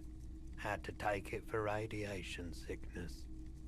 He's taken it for mental and emotional, not physical pain these days. Wow. Is that... Tell me about the Emergency Relief Brigade. You're a part of. We were an all-volunteer force, self-organized. Tried to help the fire brigades contain the spill. On the patch, gamma radiation lines crossed with a red drop of blood. I lived by the river since I was a small boy. The Esperance. Didn't have the art to let it all go to shit without trying to do something to help out. There wasn't much the volunteer force could do, however. We wasted years in the river mud. Years getting sick. Something tough. Radioactive cleanup. There's a reason why everyone's tried to forget any of it ever happened. And why no one has tried to repair or replace the pile. So much disappointment, and early deaths, cancer mostly. And we knew all that was coming even as we were cleaning up as best we could. Damn, whose fault was it that the generator failed? No one's. Everyone's. Damn, so y'all had to be affected for life? A bunch of poor people built themselves a primitive nuclear reactor, hoping for the best. What do you think is going to happen? Oh, how'd you end up winning the The poncho? cleanup happened 15 years ago. I was young then. Later, my second aunt died. Left me this shack and all the assorted junk in it. So I came to Martinez. People told me don't go there. It's a shithole. I said, people, we just had a nuclear pile meltdown. I'm gonna get as far away from Forberg as I can. Still in the same city, but... I like the theory more than the story. Outward movement, not vortices. Yeah, you gotta get in on those vortices, my man. Pretty sure you're flocking around for me. Something like this. Might be able to aid in the investigation. I doubt it, but I can try and answer any questions you may have. Do you know anything about the recent hack? I do my best to keep my distance from all manner of butchery. Bad for business, bad for everyone. He doesn't know anything. Have you had any dealings with Everett Clarx? He's been by the shop a couple of times. There was something awfully deliberate about that laziness.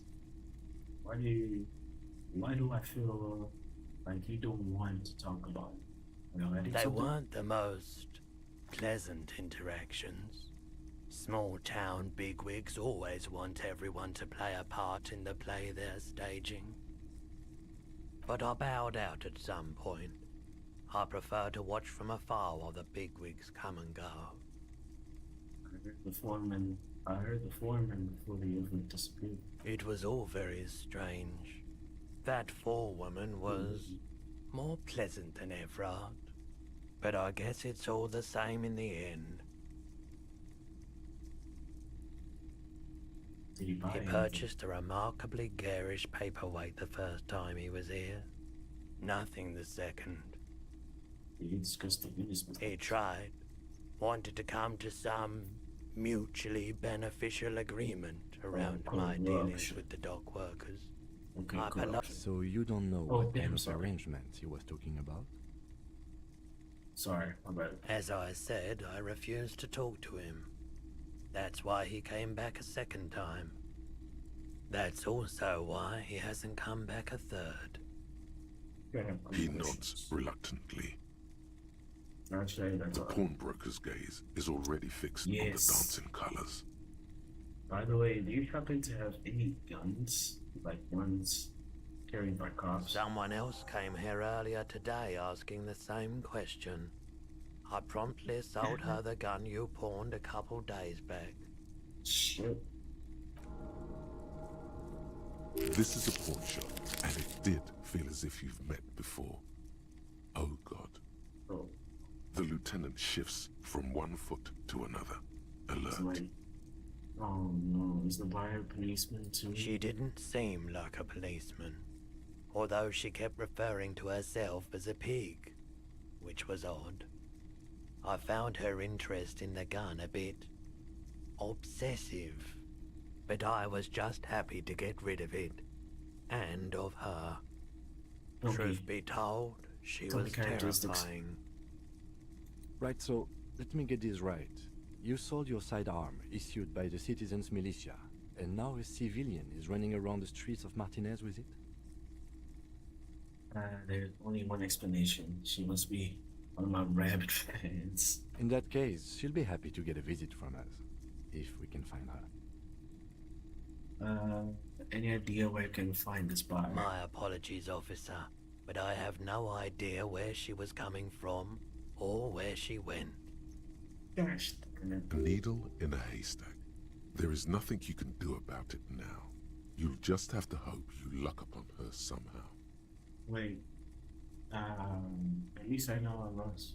Oh, it was my son. Let's talk about something Of else. course. What did I talk about? My, let's see, gun again. So, let's leave. So, we now know that the gun was sold to somebody else. A lady. It's clearly not the same lady where she owns the bookstore. So, but we know it's a woman that has it. Now, which woman would it? Would it be the lady next door? Evening, officers. Hey, evening. A burly man hangs out by the waterlock, carving up a generous serving of salami with an old hunter's knife. His eyes are fixed on a man stranded on the other side of the waterlock and on an enormous billboard that has fallen down into the canal between them. First things first, what are you doing here? Man on the waterlock? My friend Barry the Butcher is stuck on the other side of the waterlock. I'm keeping him company and eating his salami. Okay. From the corner of your eye, you see a man in a yellow shirt and this grey guy. overalls waving at you from across the canal. He seems disappointed about the wreckage on the waterlock and the salami. Very good stuff. Anything I can do for you, officer? Do you know who caused this wreckage to the smashed billboard? I wasn't here to witness it, but those look like tire tracks on that sign. Weird, huh? Then again, plenty of daredevil drivers in Rivershoal. Too bad it also takes a year and a day to repair anything around here, especially a waterlock. The rest of the coast is closed off till then. Okay. Can I have some of that salami? Sure thing. It is salty, it is savory, it is chewy. The hangover only makes the salami more tasty. Want some too, officer? Why not? Hey, do you know what's further down the coast? Well, there's the fishing village, an abandoned fish market, a bizarro church. Not much use to the congregation, though. There always seems to be something wrong with it. Yeah, not really much else. Just bombed out ruins. Okay, alright. Oh, the gloves.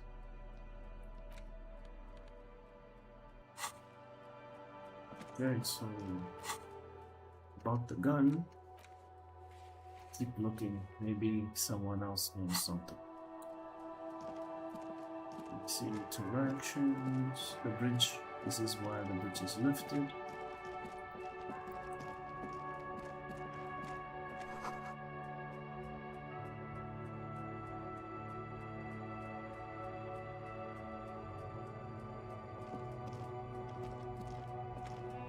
What else? Around here.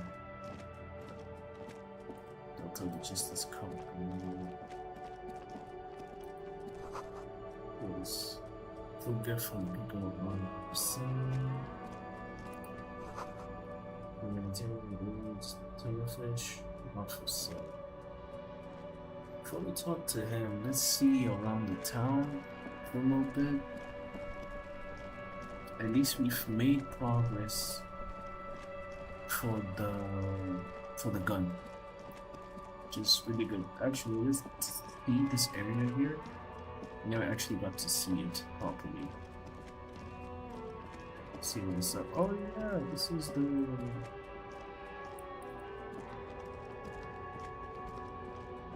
Okay, this is like a shortcut of some sort.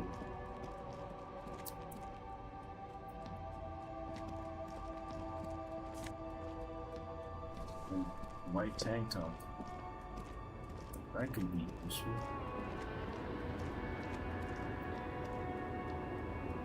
Isn't anything here? Can't interact with anything there. Money.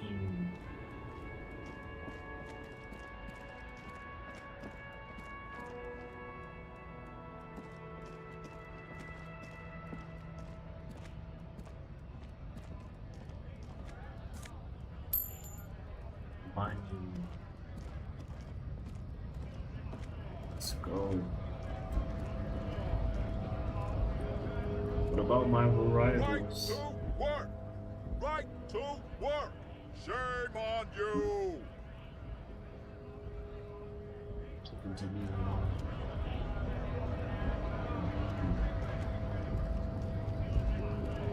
It's gotta be a woman, right? So let's try talking to the woman up here. Maybe can't talk to them. Can't talk to them.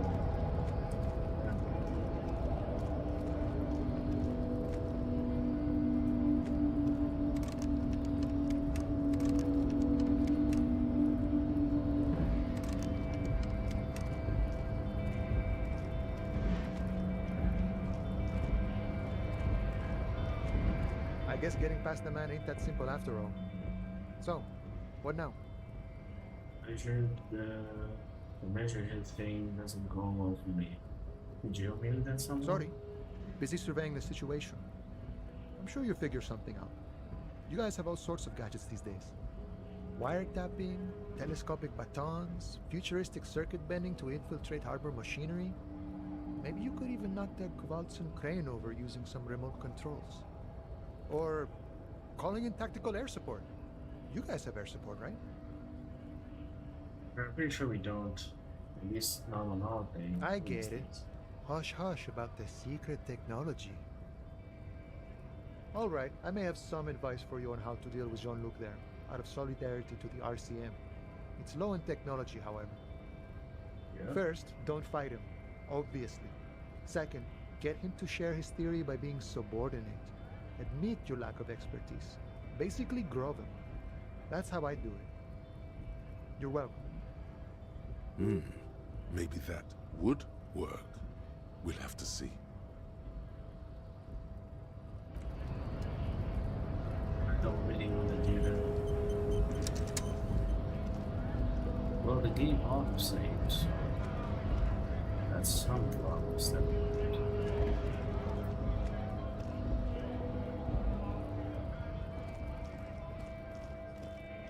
Gotta find a way. We gotta talk to these characters that are down here. But then after that, we're gonna wait, maybe she knows. It's raining again. It was clear just an hour ago. Doesn't have anything.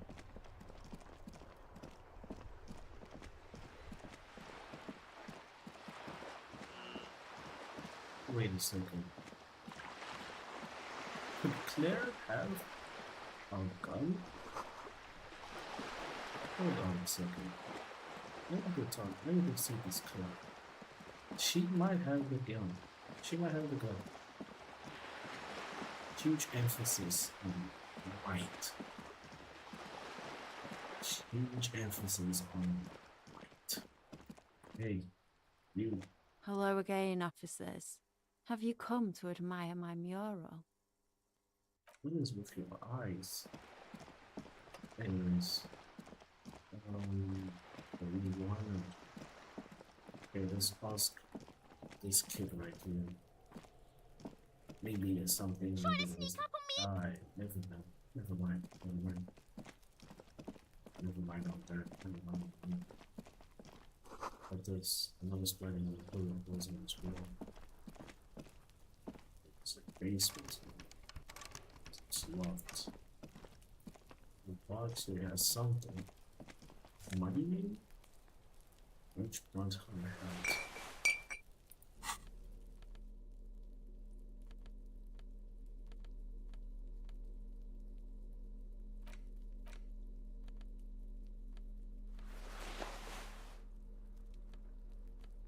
This point we just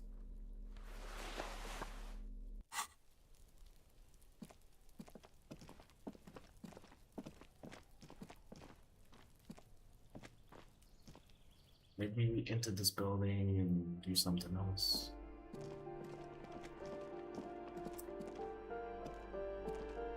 We need to open these doors. This door has been closed with a padlock. A chalk-drawn number on the board says Number 11. No reply. Let's try knocking on these doors.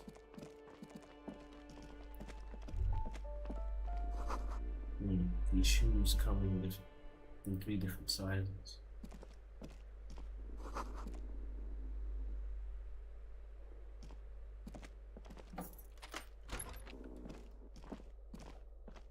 What's this?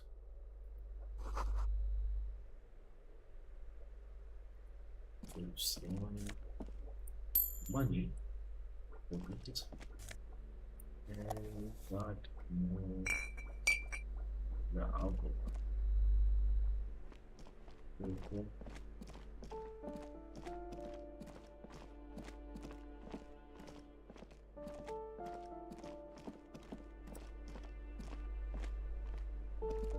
You hear someone walking around inside, rearranging the furniture.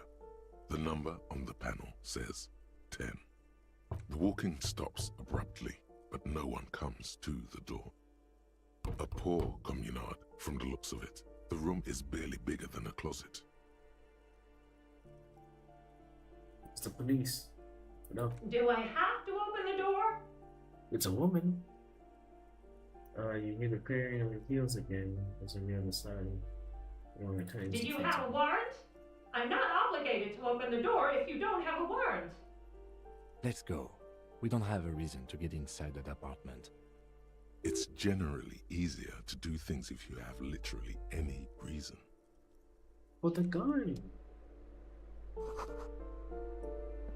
A woman has a gun. Our gun. Give me a moment. Ask away, policeman. Why is there a hole in the apartment? Who knows in the apartment? No one lives there. It's been empty for months. I talked to someone to the door. Impossible. I would know if someone had moved in there. Maybe it's those countercultural people again. Breaking into a house like it's a public space. You're a policeman. Be good and take a look, will you? Let's see what it Great. Young people. They're worse than rats. You know, always littering the hallways with trinkets and empty beer cans. Can you tell me about Cindy? The artiste? Nothing I can do about her, I'm afraid. She ruins the walls faster than I can clean them. Still, she leaves an old lady to her business. More than I can say for others. But did you know who lived in a foreclosed apartment? The hell am I supposed to know? Another nut job, I assume. She mumbles some kind of a response, then hacks something into her handkerchief. So apartment 10. This is apartment 10, right? You hear someone walking around inside, rearranging the furniture. The number on the panel says 10.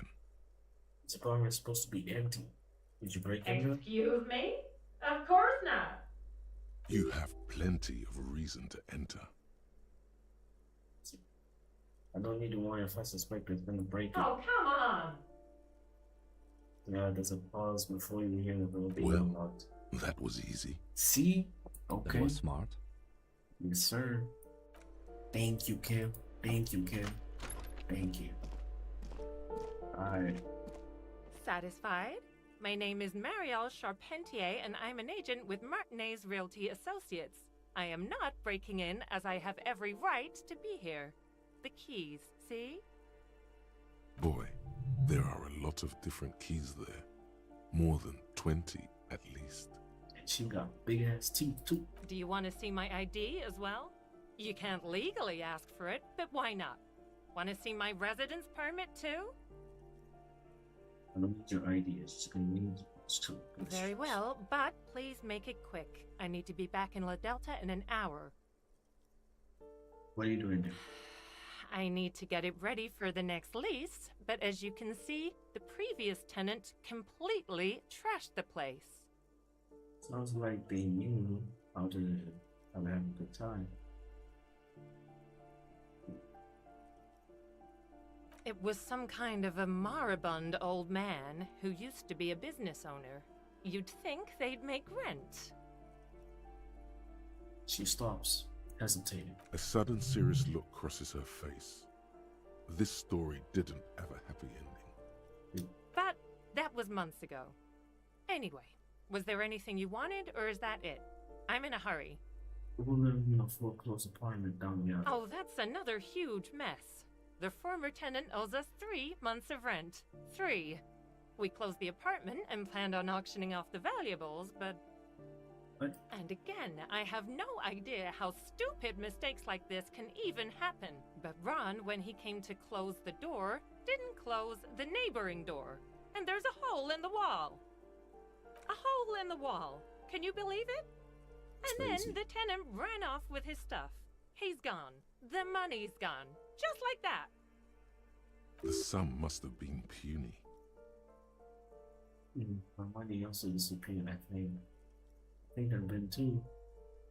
I couldn't have that much money. The apartment was pretty shabby. Well, it does not disappear from my hands. No, I don't let it. And I could have been that to me. It's apartment shabby. So wait, what happened? Don't ask me what happened with the wall. I have no idea how we're going to find the time or resources to fix it. Both apartments are now unrentable. Both. Well, of thank course. You.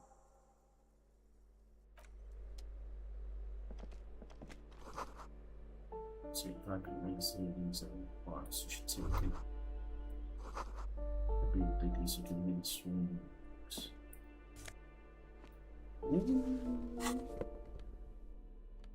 Hey. Hey. Not elegant.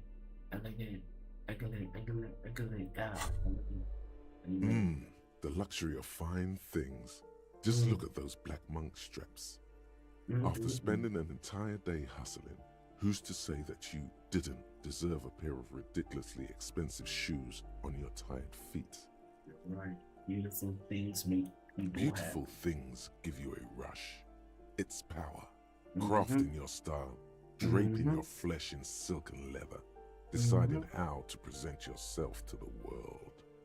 Remember, when they come to take it away from you, you worked for those shoes. Whether you like it or not, wearing these shoes has made you more liberal. Ultra liberal. Maybe. They're either a gateway drug or a booster pack to get you deeper into free market ideology.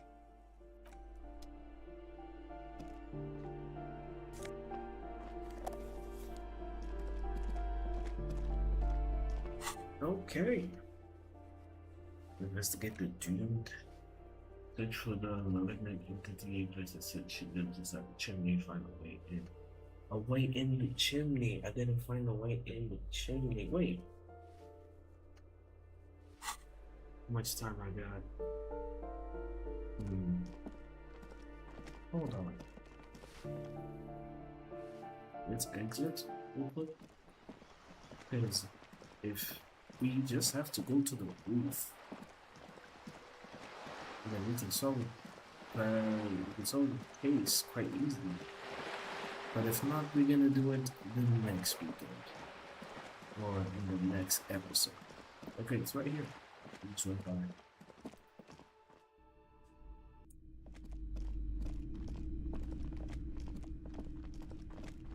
Okay, there's no way towards the roof.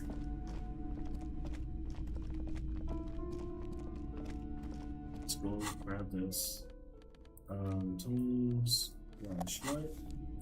So then we need to go to the cabin. I mean, not the cabin. The roof ceiling.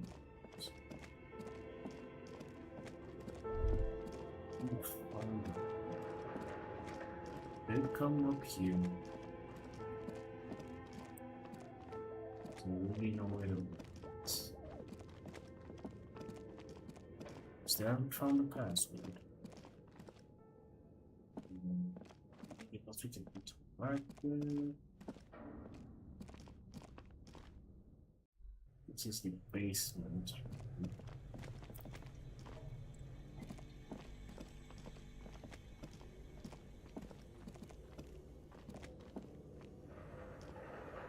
A thick layer of coal dust.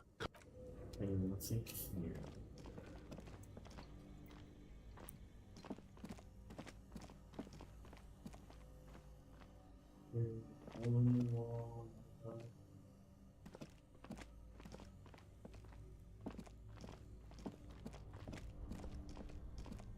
This orange machine.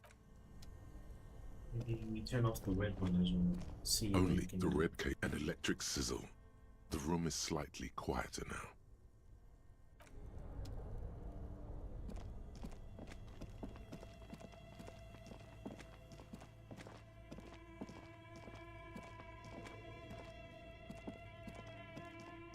The bear's eyes are dead and empty. Ice inside the fridge, slowly melting. The power has been cut off. Might be something in there. I think.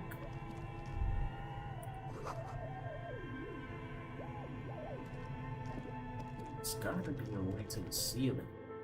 It has to be. It has to be a way. Just gotta look. When I did come by. Looks like someone tried to reconceptualize their business here. Look, the skis and rotor blades both bear the same slipstream logo. It seems likely that they started out making one, failed to turn a profit, and then pivoted to producing the other. The question is, which did they start with, and which did they pivot to? Very strange to prove imagination, and yet they still failed. Reality is ruthless. Even so, man. Just because it is doesn't mean you can't change how it really is, how you want it to be. Wait. I thought it goes through.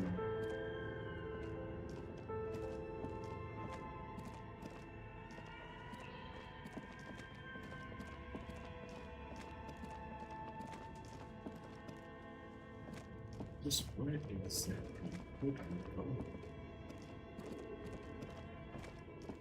I've tried everything. You know, I think this is a good place to start. Trying to solve this mystery, finding answers in this abandoned gymnasium. Yeah, I think it's a good place to start here. Flashlight. Let's go outside.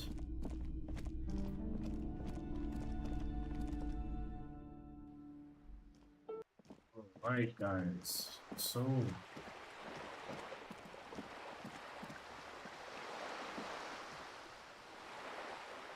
this is it. We're gonna end it here. We are going to end it here. It was indeed a very productive episode. We are able to interact with more characters and have more tasks to do. We're able to learn a little bit more about the gun, which, well, it helps with building our identity, but also the decision that we decided to lock in, you know, some kind of superstar and the indirect modes of taxation, already sort of defining what type of character we want to be. So that definitely helps a lot.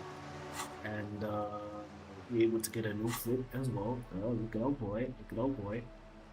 We can do better still, but hey, it's alright for now. We still have all of these tasks and stuff, and yeah, what was that? Hello?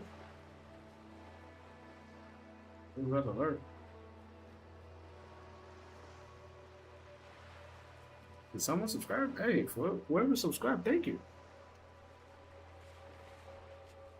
Hey.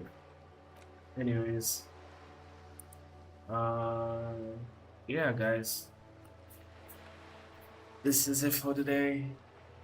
I will see you guys in the next month or next weekend, next Saturday.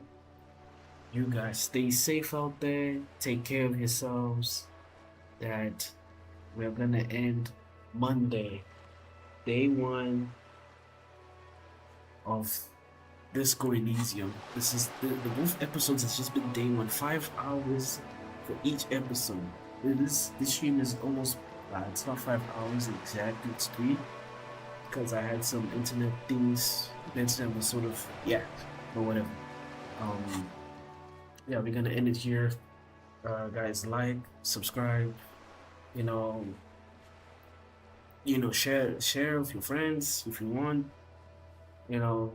Building a community is something small, but yeah, take care of yourselves, and I will see you in the next one. Peace, everybody. Peace.